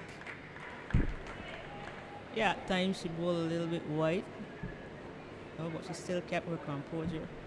Yeah, that's I was Sekwini. able- She got 2 for able 21. To take 2 wickets. But South Africa looked like a very well-drilled team. Now, you know, this is a plus for them playing here at this time of the year, because I would imagine that when they go back home and come back in a month's time, they will come back getting the conditions, some familiarity with the conditions. I mean, they're not playing in Barbados or they're not playing in Trinidad in terms of the World Cup, but still they would have felt that they've acclimatized themselves good enough. If the South African, the South African Association, if they were, really, really keen on letting South Africa win the World Cup and they had the funds, I would let the girls just stay here throughout the month of October. I mean, it's very expensive. Yeah, But you look at, they have to fly back and then fly back in another month. I mean, yeah. you might weigh that cost, because to fly all of the girls back, the entire squad back, and then bring them back again here in November, versus perhaps staying in one territory, might not be a bad thing to do. Might not be, but Now here you go. That's a single. She's exposed it again, Mohammed early on. where she has to take the initiative Yes. and take the strike. She has to take the strike. So I think this is where I'm a little bit disappointed with Shemaine Campbell as a batter. But Mohammed, over the years, she's a girl that can hold her own too. Well, that's in the air. That's going to go for 4. Now, here it is. The South African captain changed things up because she had class on the boundary at that deep mid wicket, and then she moved her to a more forward position.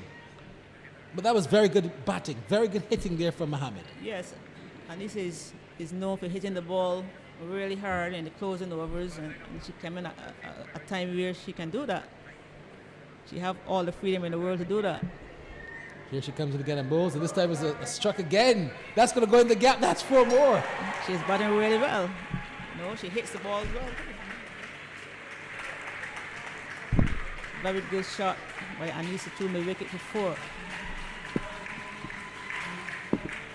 This is certainly very, very good cricket. You have to applaud, you have to admire what we're seeing here from Anissa Mohammed. If I had just come into the ground, I would have think that Mohammed was indeed the lead batter. Again, that's full and that's hit, but just got to go one bounce, a couple of bounces rather, to the fielder. Anissa will put away any bad balls that come her way at this time. Usually you will see her bat late in the innings.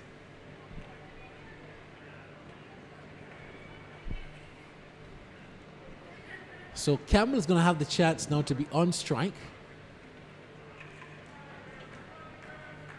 101 for 7. They're 101 runs away. Still have 22 overs to get these runs. Still have 22 overs. So I think the equation is fine, but the wickets column is what's the problem. Wickets column 7 down is a lot.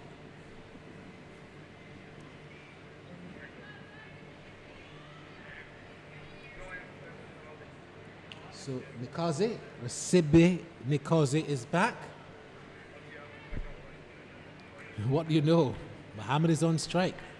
She's on 14. She's got 14 from 16. Campbell has 14 from 28. Anissa will attack anything that comes her way right now. Let's see. You know, you often like to see fight backs. You like to see teams come from the brink of almost defeat. She is not the type of player that can just stay there and just push at the ball. You realize that she will start to attack everything that comes her way so from now. She is that type of player. Here she comes in again and bowls to Mohammed. And Mohammed is driving straight to the bowler. Got to get a glass of water in between the commentary to keep your throat wet.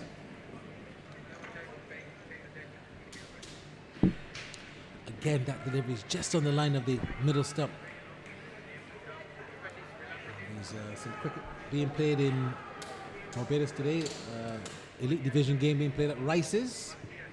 My fellow commentator Roland Butcher's deserted me and he's gone to that.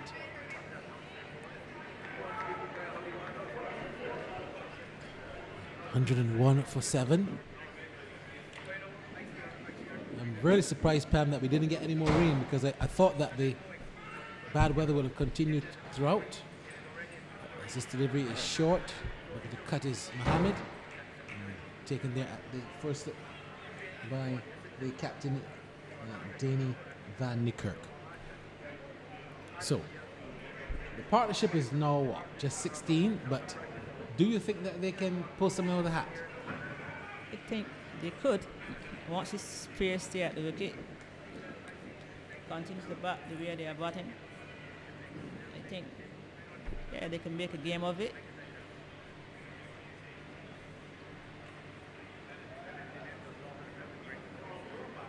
I think it's going to be a very tough ask, to be quite honest.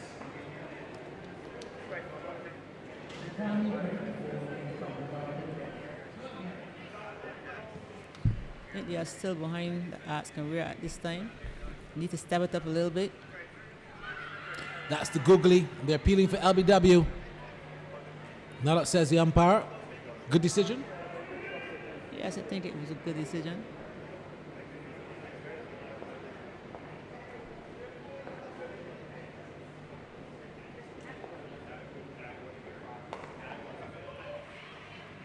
And on drive.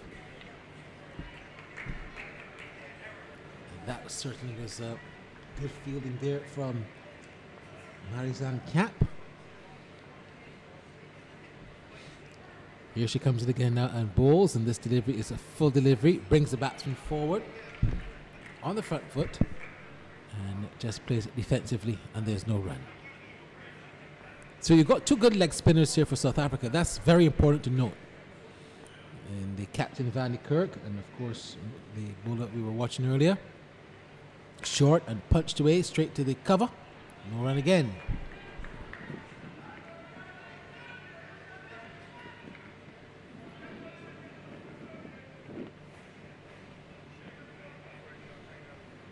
Here she comes in again and bowls, and this delivery is well flighted. Again, Campbell is on the front foot. Is Campbell playing the right type of game, Pam Levine? At this time, she can't get the ball away, so obviously she's going to look to come on the front foot and play defensively.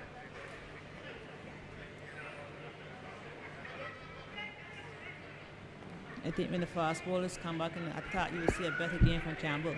But at this time, she seems to be happy with what she's doing at this time.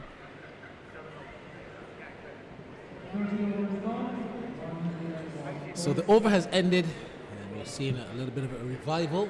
101 for 7, 20 overs remain. They need 202 to win, but the West Indies women not quite dogging out yet.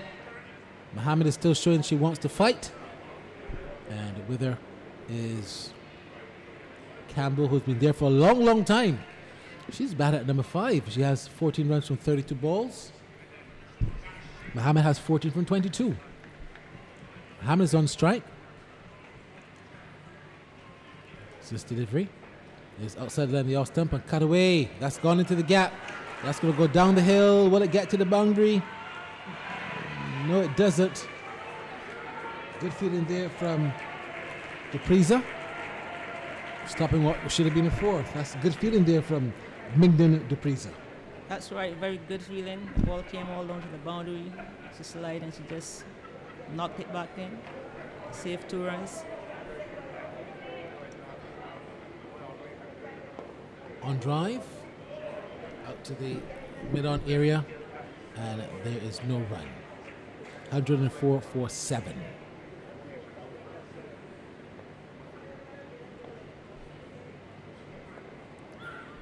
Campbell wants a single.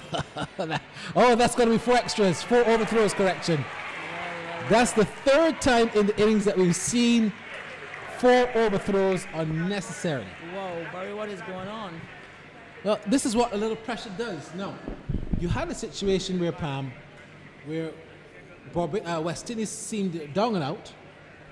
In comes Anisa Mohammed. She swings the bat a couple of times, gets away, gets a couple of 4s, and all of a sudden South Africa seems to be feeling a little bit of pressure. Seems that way to me, but they are not under any pressure at all.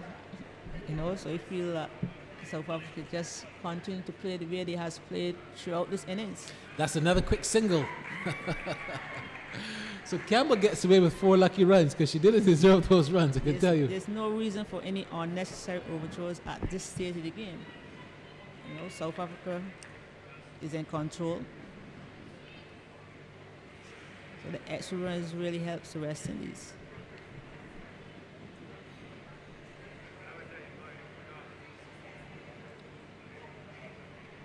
That's a good sweep from Mohammed. Fine leg position. She wants to, but no, says the Patrick Campbell, and that's a good decision because 2 runs would have been a run out. No question about that. I know Anissa is known for her bowling, but she can also bat a bit. She has come in at a crucial time and she has played a really good innings this far. That's a good drive, a very firm drive, but she struck it straight to the fielder. And sometimes hitting the ball too firm can go against you. That certainly did. That's right. I think that soft arm sometimes can be used and still get the single. So 110 for 7. 110 for 7. And 31 overs have gone. 19 remain.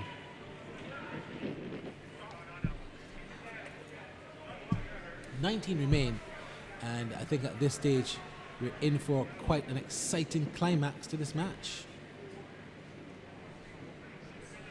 So Van de Kirk, she's going to continue. Danny Van de Kirk. Charlene Tate is going to also come in and Talk to me a little bit. The leg spinner Van Kirk comes in and bowls, and this delivery brings the batsman forward, and there is no run. So hello to you, Charlene. How do you see this game at this present stage? Do you think South Africa will win, or do you think the West Indies have the lower order capabilities to do it? Well, right now, Mohammed and Campbell is doing a good job in rebuilding. I think we can get, once we keep rotating and still a lot of overs to go, so I believe they could get to it. Right now, a good partnership of 27 right now. Yeah, it's a very good partnership. I'm very impressed with Mohammed especially. Yeah, she likes a lot of sweeping and pulling, so right now they're bowling in her favor. What do the South Africans have to do to win? I believe that Cap, she come and took 2 quick wickets. Maybe if they bring her back on, they will have to try something. The 2 openers bowl well.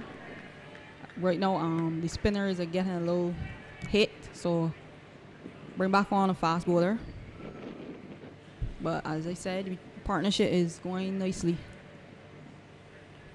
Yeah, Cap has 6 overs. Class has 4.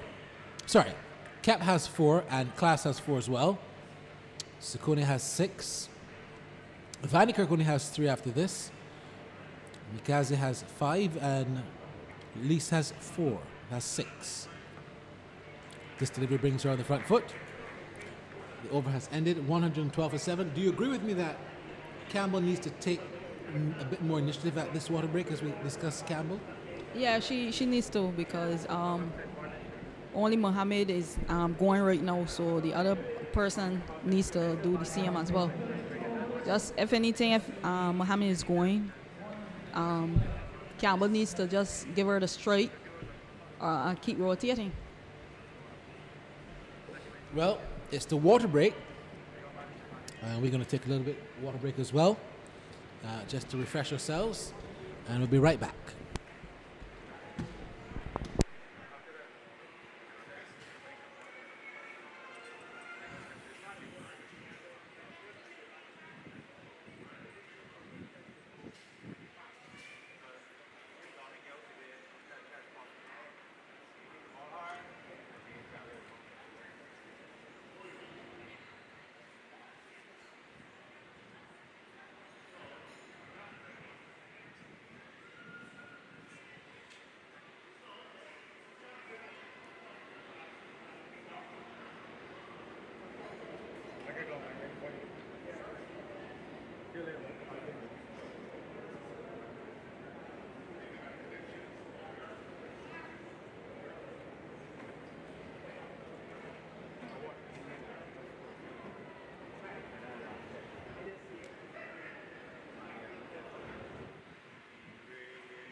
All right, so we're going to have a resumption.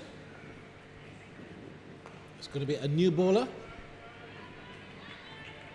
in Zintil Mali. Her first ball. After the water break, I know that the West Indies women would have had a bit of a chat saying, look, we can do this still. The equation is 112 for 7. So they need to get some 89 runs. That's a very, very, very good Yorker. How do you rate Campbell and Mohammed as batsmen? For sure, Campbell is a very good cricketer. She makes runs at regionals. Here the other day, we went to Jamaica for the regionals, and she scored 100 in one of the games. So she's a good little cricketer. Mohammed has been around for a very long time. Oh, yes. Yes, she's been around for years. Most wickets for West Indies. And she can handle herself with a bat as well. So I think this partnership right now is critical. And right now they're doing very good.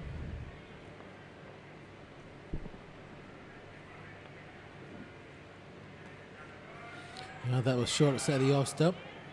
No run. Good shot, but no run. Yeah, I'm impressed with South African fielding as well. Been doing a good job all year.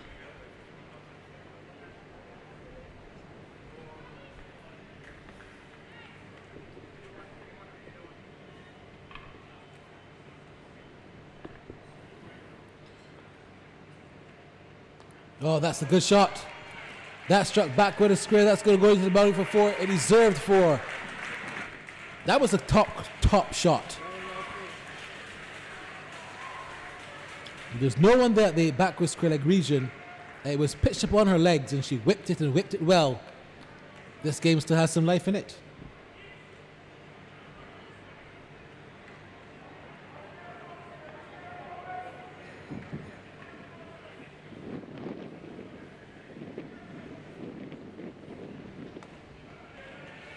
Again, hit out to the extra cover area.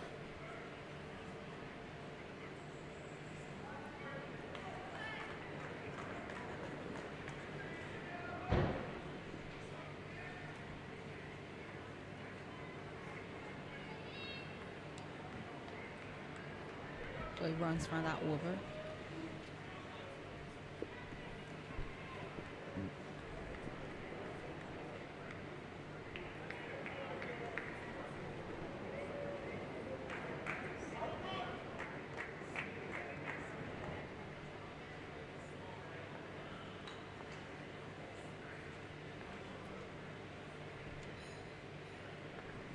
Here she comes down bowls, and this delivery is turned back with a square and just one.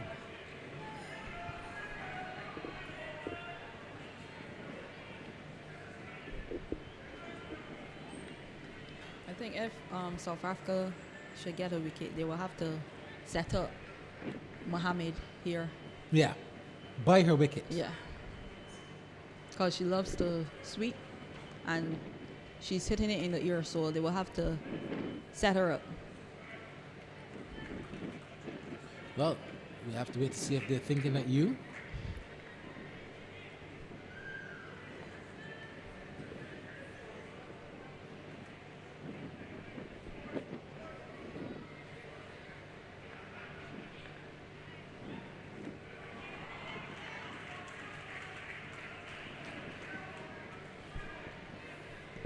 This partnership is building.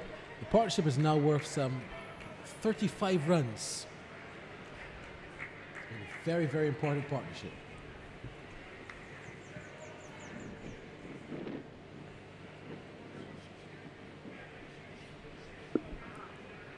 Well flighted, swept in the air, but there's no one there. I think they might come back for second. No, they stay for one. They stay for one.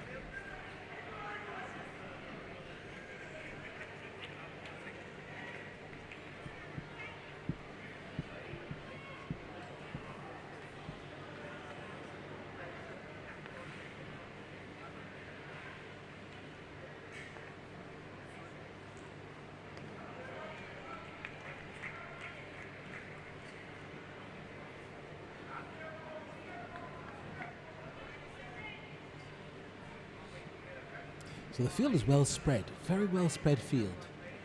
Campbell is on strike. And this is sensible batting by Campbell, although I still think she needs to show a little bit more initiative. Are you happy with how she's batted? Well, she just got a couple runs there. So at least this over, she tried to hit the ball. But we will have to see how it goes from here. With 16 overs remaining. Score 122 for 7.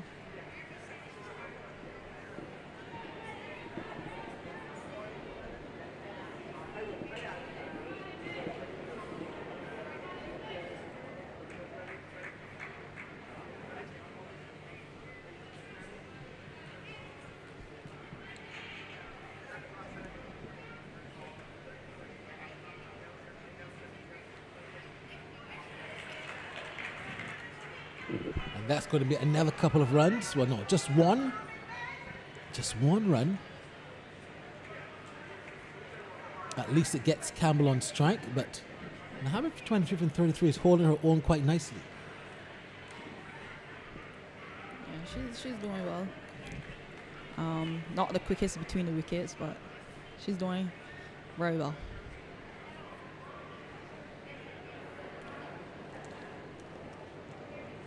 That's a good drive. Very well stopped. That was a certain boundary. And the end is only one. Excellent fielding there. And that's from Sekunte, who, of course, has got the lion's share of the wickets. So she's having a very good day in the field. Good cricket. Yeah, like I said, South Africa have been feeling very good the whole time.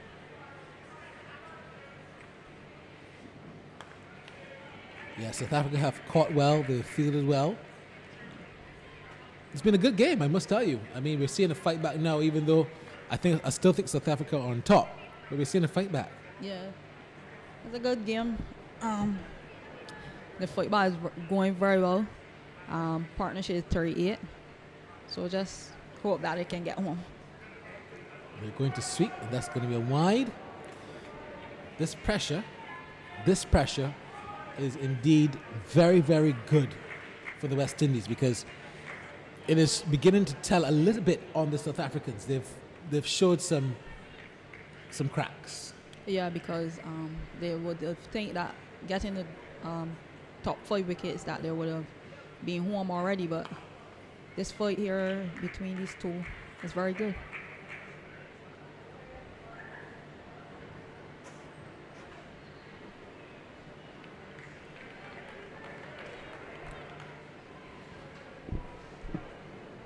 Auburn's doing a great job with the catering, has been first class. We look forward to the Super 50 when we see them. As this one is in the air and is out to the covers and a catch taken. So that was the wicket that we didn't want to see for the West Indies. It was Anisa Mohammed hitting it in the air at a crucial stage when that partnership was building at 35, and now it has just pegged the pendulum back into the South Africans' favor. Yeah, it's tough to lose the wicket at this time after Mohammed was going on so sweet. That was the wicket that we didn't want to see for the West Indies. It was Anisa Mohammed. In comes Shakira Salman. She can hold her own as well. Hopefully that she stays out there with Shameen Campbell and bring home this win. Do you really feel? I know you say it, but do you really feel that can happen?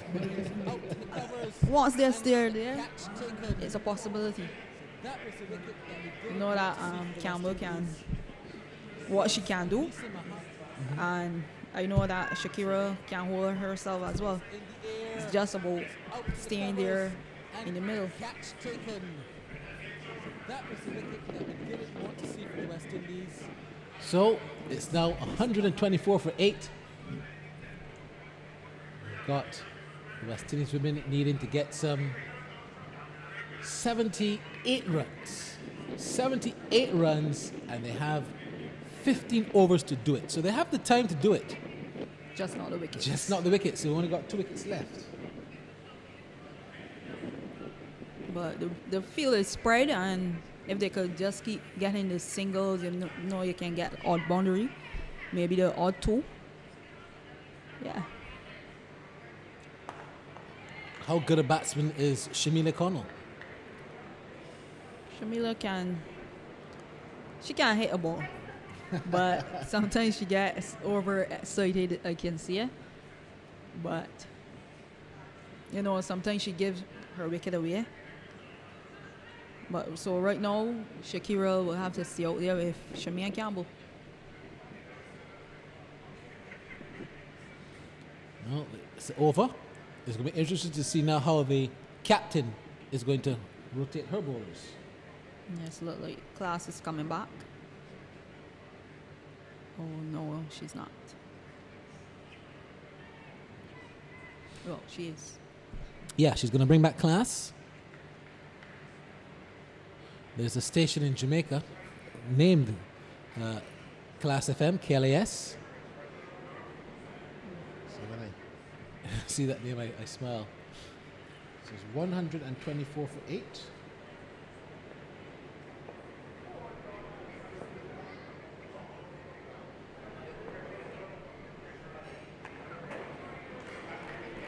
Ball is played down to fine leg, and they get one. Shamia Campbell got one. Now Shakira Salmon is on strike.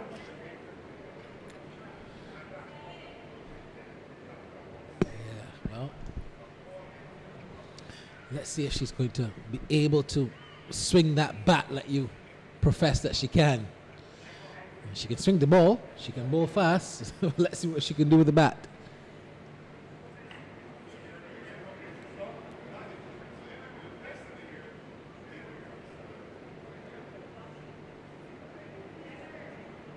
Oh, that's a shot for LBW. No, perhaps came off the inside edge.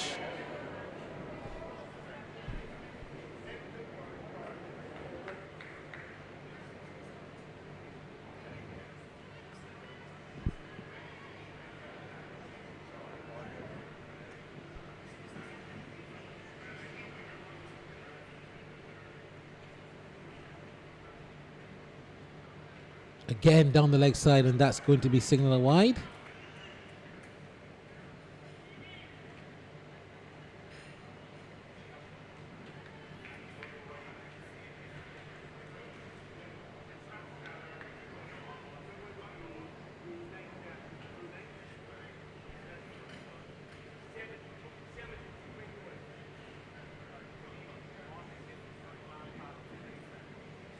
This delivery is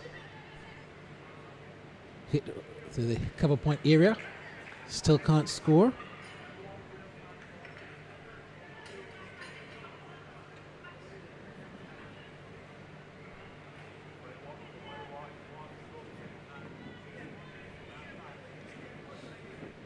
Things have quieted down since Mohammed was out.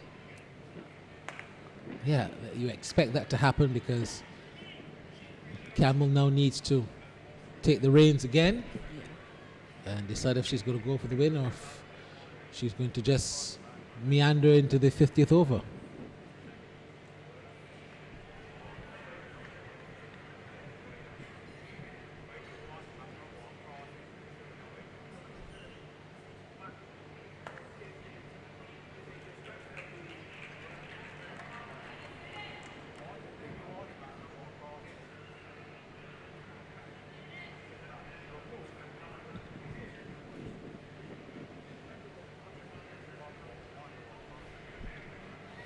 So 127 for 8.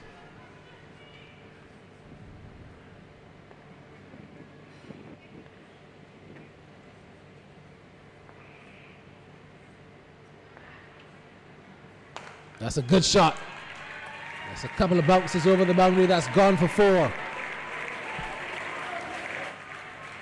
It was well pitched up, but she got her foot to it and gave it a good whack. And that's 4 runs. Small, but she can really hit the ball.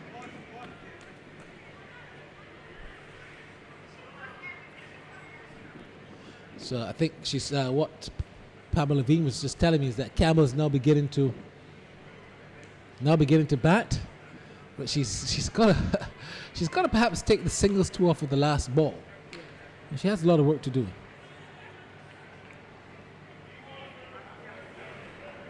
Shakira's aim now would be to give Campbell the straight as well.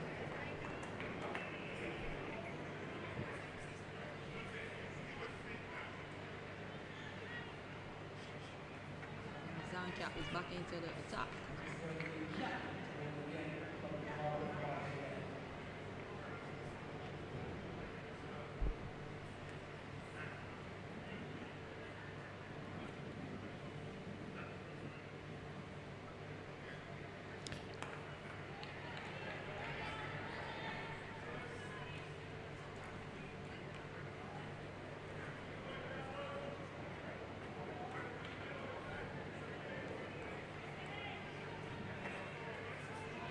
Yeah, I'm not surprised that she's back, because she's back to try and wrap it up. She's going to be bowling right in the feet. Yorker length deliveries, you can expect to see them from her. And the thing about it is, she's got 3 overs after this. So perhaps the captain is going to say to her, look, come and bowl your last 4, which is what she's doing now. Yes, most likely she will. As you said, to wrap up this game.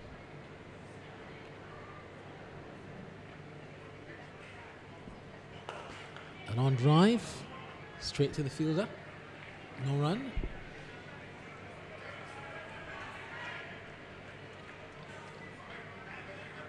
Three dot balls so far.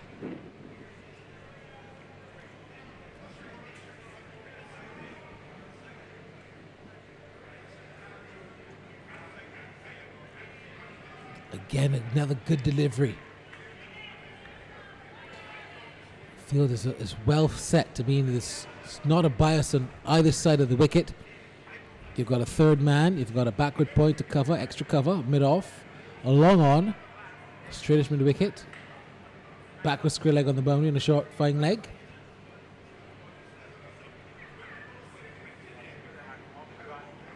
A good drive. She wants a single, but it's not on.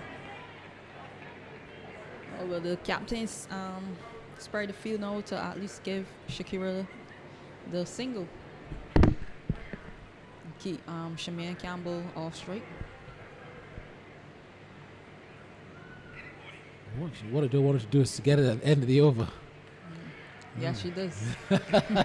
So that's a tactic that has worked straight into the hands of South Africa. Yeah, exactly.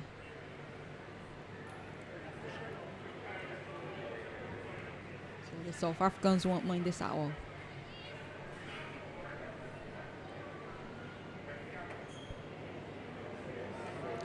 So over has ended. South Africa won't mind that at all. It's now 132 for 8. 132 for 8. 13 overs remain. And Campbell on 32 from 43. Or 49 rather. She's got to pick it up, but she also has to get the strike. So let's see what Shamila Campbell will do here. I think South Africa have missed the boat here. They're looking to defend the boundaries. I think they should be looking to stop the single. Let's see. Here comes class. And that's what I thought they didn't want to happen, because the single has been achieved. So you now let Campbell back on the strike, which is what I thought they did not want. But let's see. There might be a tactic here that we don't know of, or one that we have not thought about. I was just going to say that they should at least push back the middle and bring it along on. Mm-hmm. So a good thinking by the captain.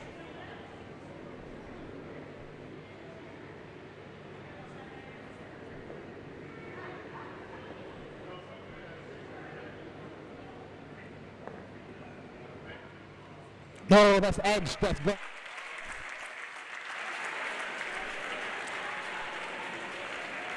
It was not deep edge. It was one that was more controlled, a controlled steer.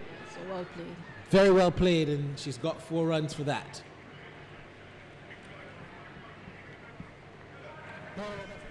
So good thinking there, good cricket.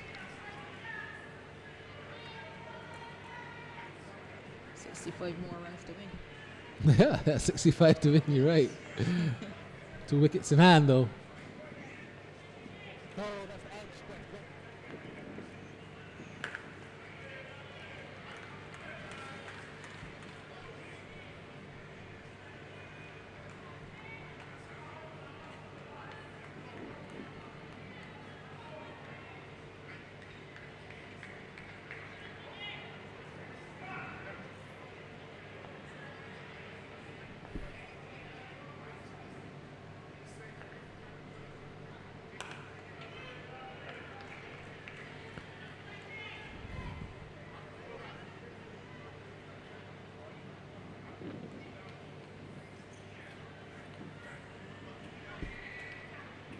So she's back to her mark. Umpire Jacqueline Williams is there. Let's see what she decides to do. That's a big shot, but there's a fielder there on the long on boundary, so they'll just get one. Still got 1 ball left in the over. It looks like Campbell's deciding now that she wants to go Mm-hmm. the way she's playing these shots.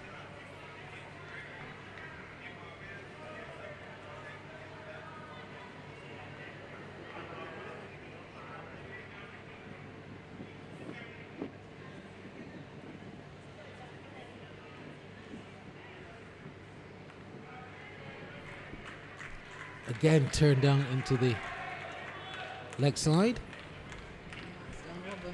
and that's an over. A single again. So they're giving her a single again, you're right. I'm not sure that the South Africans are doing their homework here. 139 for 8. No, Shakira is on strike now. She got the single. Oh, Connell's on strike. Oh, so that's a good, that's good thinking Shakira then. Salma, not Connell. Shakira Selman, correction. So that's good thinking then. 63. Shakira Selman. And, better batsman when she started cricket. Her bowling has more come on than her batting. Cap has still got 3 overs left.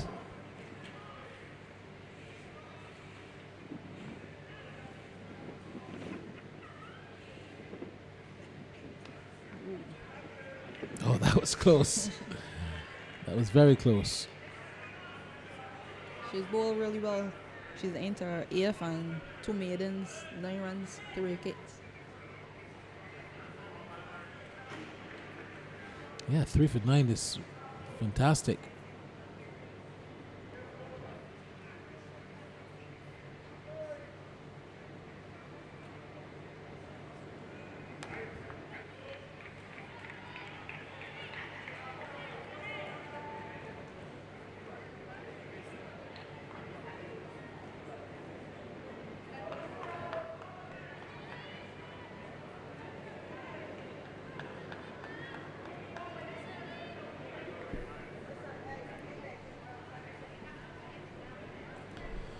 They've again made a bit of a change to the field.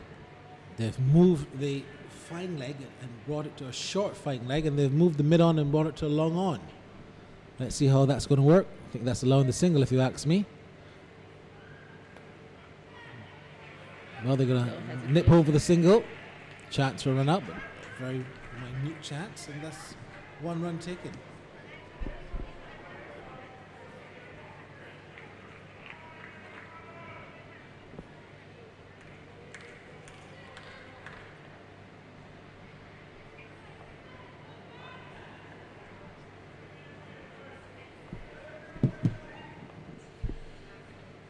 So here she comes in again and bowls. So this delivery, she's turned it down to the backward square.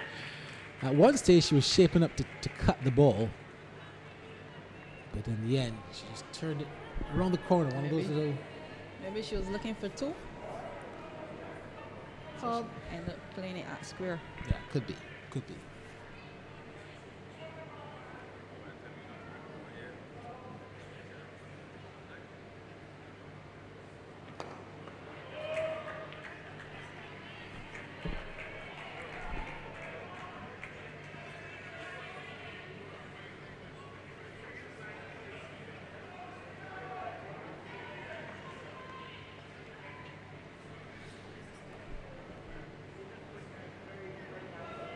Selman on strike.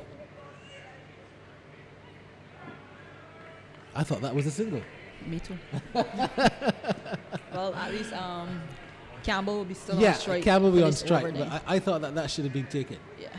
So there's still life in this game.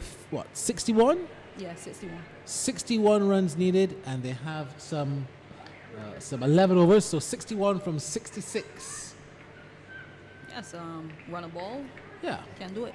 they can do it. Yeah. It's all about the managing of the wickets. Exactly. 2 wickets are in hand. Shamila Connell to come next is, like you said, can hit the ball, but she's not a frontline batsman by any means.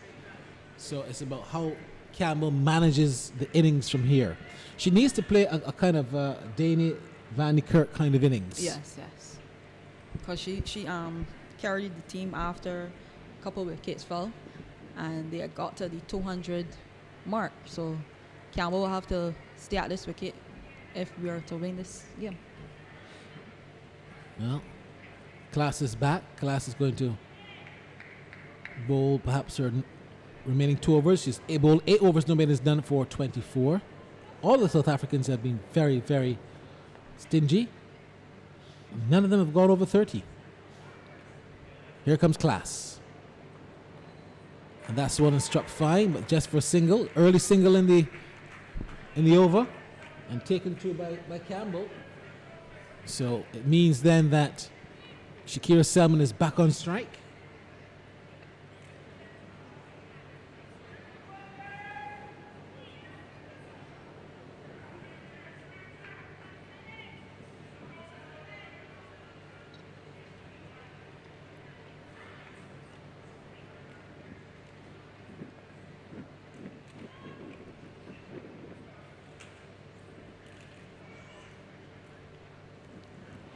Big drive and a miss. Oh, she's giving her. Yeah. Well, I thought that. I saw the diversion of the ball. I saw a divert, but I didn't see any celebration. So I presume that it was a drive and a miss. So a wicket there that now certainly puts a major nail in the coffin of the West Indies. 142 now for 9. Selman goes after some defiance. Class gets the breakthrough. And the West Indies women again in trouble. No, here comes Shamila Connell. She will have to stay with Campbell till the end. To the But end. the end is not very far. No.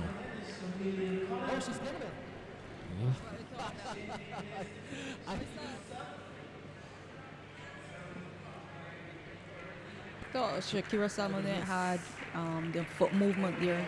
She just swing. Maybe she should have got that front foot across. Yeah, she didn't move. She didn't move at all. So let's see now what Shamila Connell will do. If she will go for her shots or stay with Campbell. Well, like I said, I don't think Campbell has taken enough initiative to garner the strike, to take the full reins. I don't think she has done that. I thought too that when Anissa was batting with her, Anissa was the one who getting the runs, but she wasn't. So maybe she would have gone to so that both would have been going. So here comes Class to bowl to Connell, and Connell is driving straight to the extra cover. There's no run.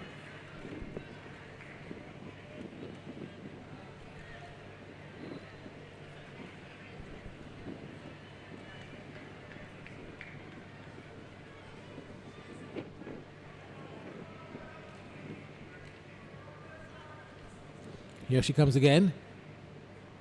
And bowls, and this delivery is played out to the mid-on area.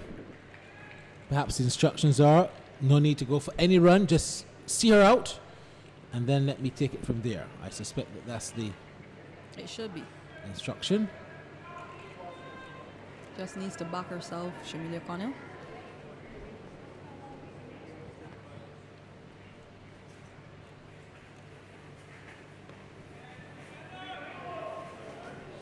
She's going to take off certainly there for a single. Decided against it.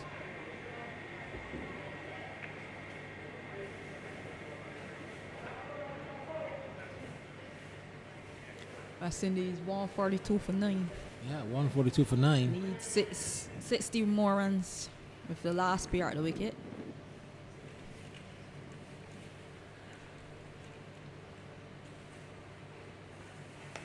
Not tempted by that slow delivery. It was almost like a off break saying, come hit me. So another good over there for the South Africans. What? And it means now that Campbell on 39 has got to go for it. There's no more waiting, no more dilly-dallying. She has to go for it and has to go for it now. It's go big or go home. If not, South Africa will be leading the series, the 3-match series, 1-0 in a matter of moments. Of course, we got that CPL game at 5. I know that you want to pack up to get ready to go to that. Are you from St. Philip as well? Sharon? No, I'm from Heinzel. KFL? Oh, KFL. Yeah. All right, so let's see what happens here now. It's Campbell on strike, Cat bowling, and she's taken the single. She's taken the single. Would you have done that? I believe that Shamilia can back herself, but I don't think at this point I would given her the single from first ball. Cap is going to come right down into the toes of Connell. She's bowling well, Yorkers all the time, so. Ooh. Well, they're going to get a single. Ball comes off the inside edge, inner portion of the bat for 1. So good bowling again by Cap.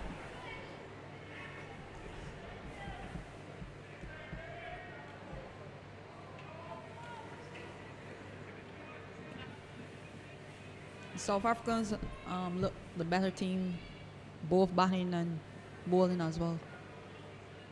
They have to. Fielding. There's an appeal for LBW, but now that says the umpire Jonathan Blades. That would have been a very brave decision had he had given it, because it was very wide down the leg side.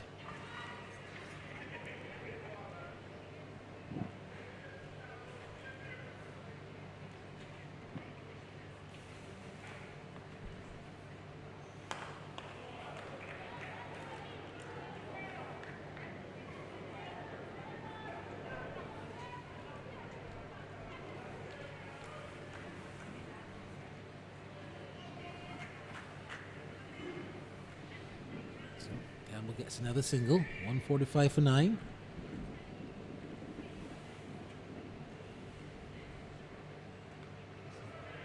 That was outside the off stump. Cap has not attacked the stumps like I thought she would have. I was thinking more that she would have been a bit more attacking to the stumps, especially at Connell, who just looks to me like she wants to just stand and block. Yeah. The way she played that ball just now was a little away from her body. Mm-hmm. Yeah.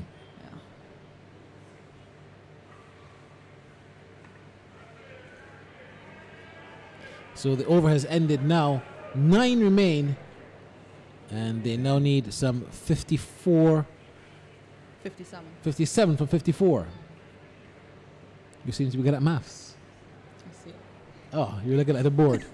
I was giving you more credit than I actually do.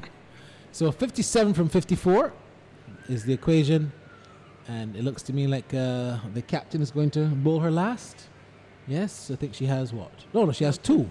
Yeah. She has 2 left. She's bowled 8 overs, 2 minutes, 1 for 25. And I suspect we're going to see some well-flighted deliveries, if not some full tosses here. Yes, this is probably the over that Campbell should look to go after.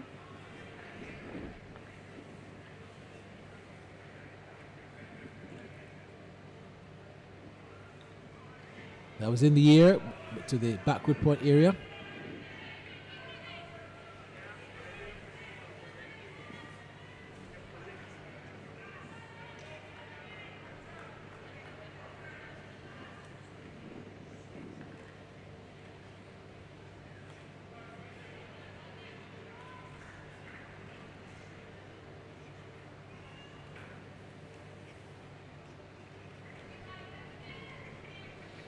Just a single. 146 now for 9.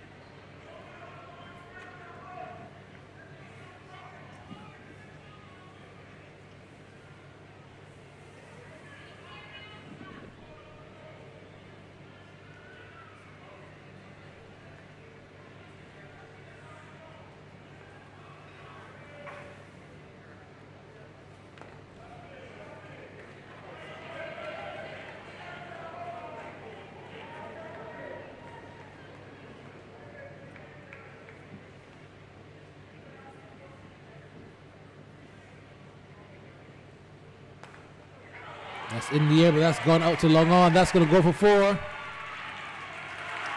So, That's her shot. can Shamila Connell pull something off special here? Charlene Tate. Yes, she can. Once she sticks, once she gets the ball hit properly, yes, she can. Yeah, that's the key. Can she get the balls to be... That was a good strike by her just now. And then if Shamia Campbell can also do the same, they both can bring it on. But as we say, this is the last pair, so anything can happen.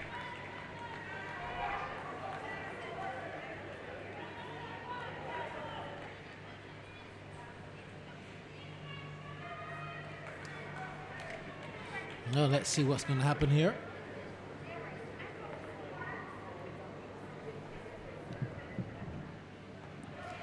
She's batting with a lot of common sense. So a very good end there for the West Indies. 150, and they now need 52 to win. They don't have a lot of balls to do it, but the equation certainly is favorable. The only problem is they can't afford one mistake. One mistake will go against them, and that will be it. So they can't afford one mistake at all.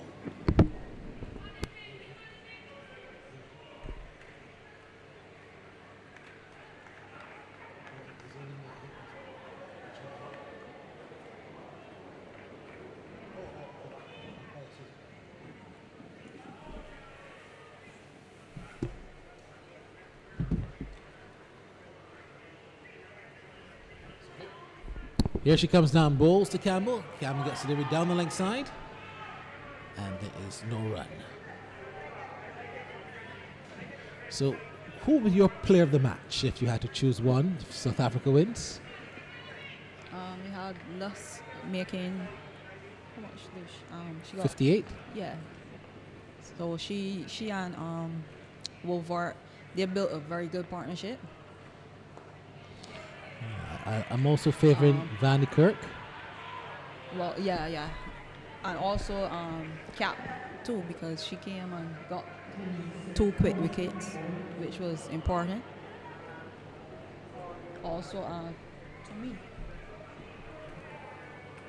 So you got a lot of yes, you have a lot of options at the moment, but mostly you have to look at the standout as well.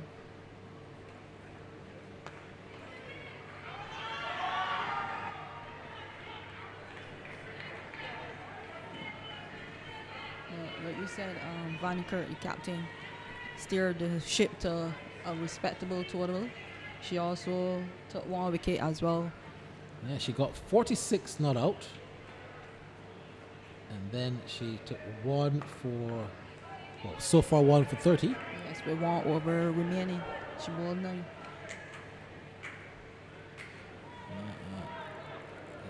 Elise got 58 from 86, which was just all right. She also she bowled 4 overs, 19 runs, and also took a wicket as well. Yeah, so I would say it's between Lisa and Van de Kerk. Yeah. That's a tough one.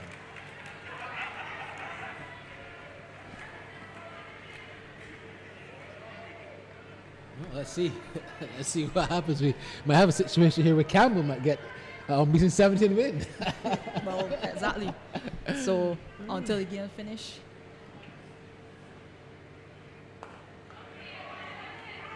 I'm not too certain about the action here of this bowler, Sakune.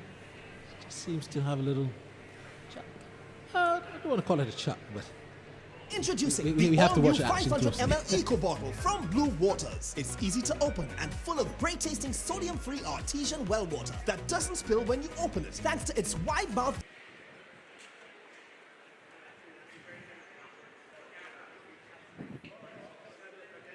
It's the right time now. This is sweet time now. Everybody has a eyes watching them, eyes watching. Let me get them ball bashing. Wicked smashing till we. The ICC Women's World 2020 is coming to Guyana November 9th through the 17th. Tickets start at 500 Guyanese dollars. Corporate packages are also available. Get yours at World 2020.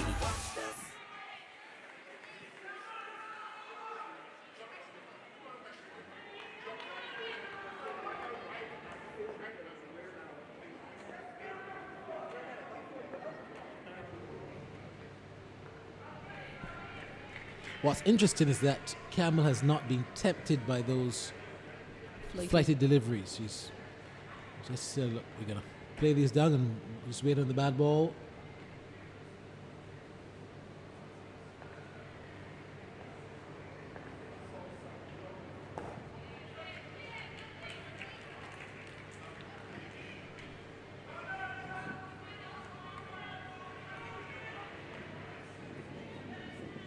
It's not actually a bad plot by her in any means, because like you have 40 balls and 48 runs.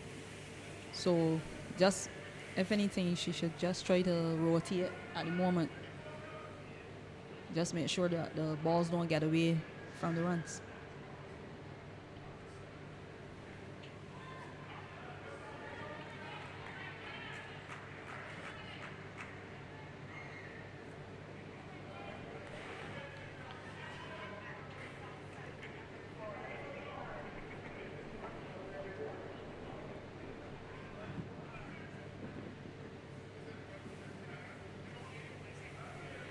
Yeah, that's the important thing. You see, it's all well and good to say let's see her out, but you're also killing some balls as well. Yeah, but like those balls that she just delivered, feelers in for Shamilia Connell. I thought that at least she would try to go over at extra cover because it was short. Vanniker thought she should have had the catch there. The over has ended. She's not too happy about that. Good spell by her though. Chloe Tyrone, perhaps she thought should have come in and take that catch. It hasn't happened, and it's now 48 runs to win, but they only have some 36 balls. So Campbell really has to now pick it up. She has to go for it. The all-new 500 ml Eco Bottle from Blue Waters. It's easy to open and full of great-tasting sodium-free artesian well water that doesn't spill when you open it, thanks to its wide mouth design. So grab one today. Life is better with Blue Waters.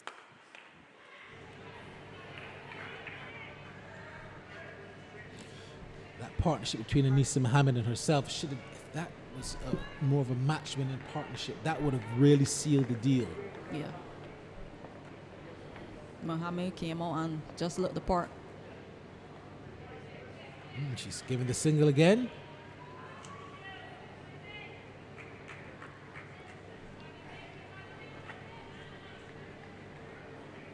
Let's see if Connell now is going to go for it. She has to. Somebody has to go for it.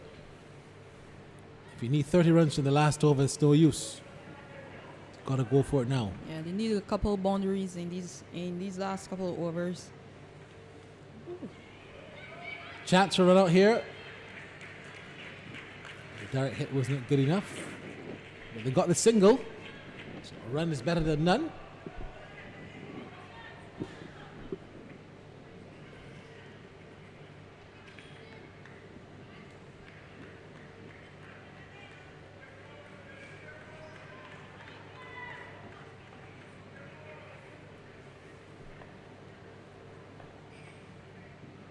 That's a very good delivery. Very, very good delivery. Was in the block callers. What I thought Cap would have bowled when Shamilia Connell was batting. She just bowled outside the line of the off step, which allowed Connell to either poke or either leave it alone.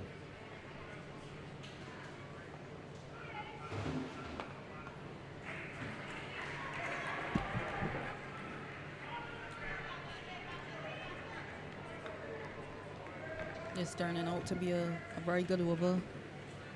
Just about 2 or 3 from it already. 1 ball left. Mm-hmm.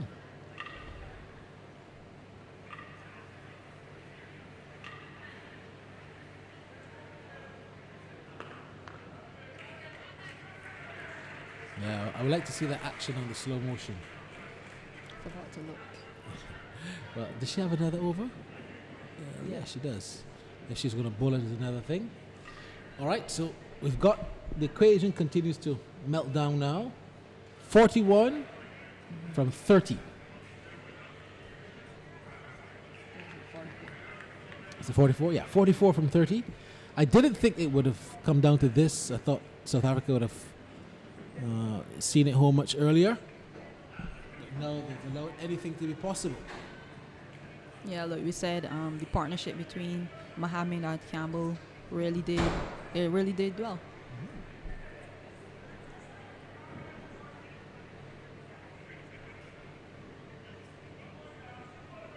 Just to let you know that in the CPL final, if you're listening, Ghana will be batting first. As Trinidad and Tobago won the toss and chose to field.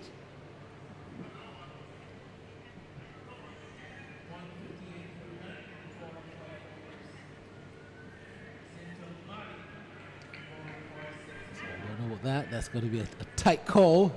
It's going to be difficult for Ghana to win batting first. What I realized about TKR though, in the last like 3-4 games, they were looking like they would score at least 200 plus, but they were pulled back very well. I don't know. I don't know. To me, if Trinidad had any chance of losing that game, it had to be batting first. But we'll see. Well, back here, this game is still very much on too. 29 balls. 44 runs. 44 runs.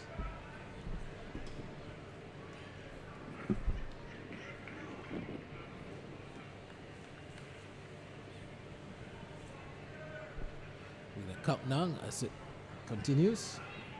This is Zinti Mali, medium pacer.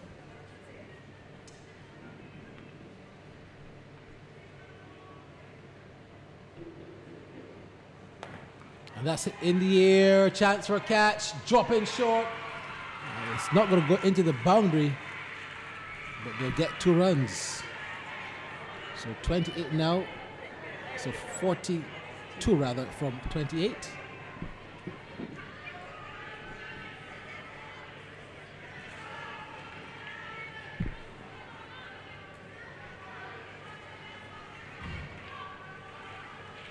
Zinti Mali, a medium pacer, but she spins the ball from hand to hand as she gets ready to bowl. That should be a wide, is it? No, she's lucky to get away with that. Very lucky to get away with that. It was a slow ball. So 42 from 27.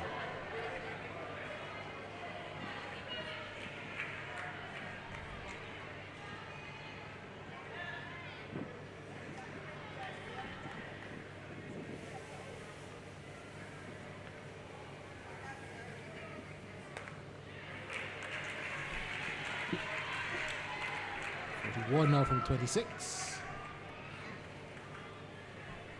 They need some boundaries here at this moment.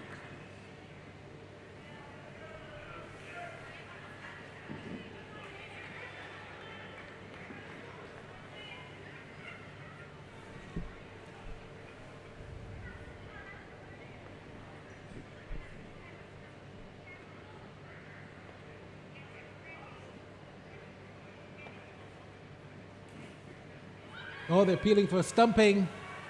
Now that says the umpire. Well, they're very good bowlers. I'm not seeing your Ishmael. Oh, she's not playing? I haven't seen her, so it doesn't look like she is on the tour. I think she's one of their best bowlers as well.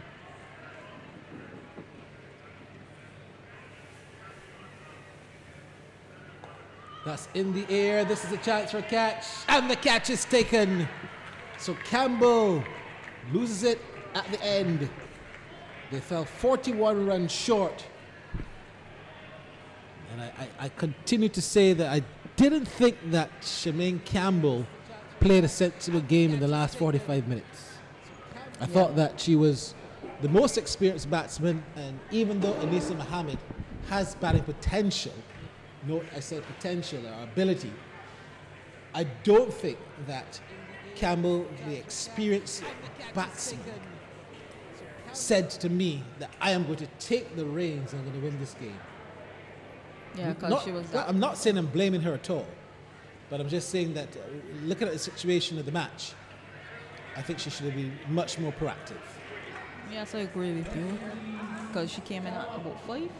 Yeah, And she was batted at 5. She batted from 5 to the end. She was out there very long, so she should have took the opportunity to really take this game away from South Africa. Well, that Anissa Mohammed was taking some pressure off her, so she would have been the one that at least to take control as well.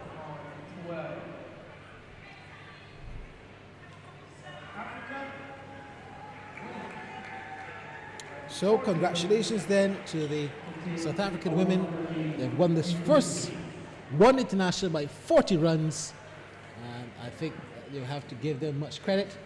I would give my man of the match to Sunil, who got a top score, and she also took a wicket. Congratulations to her.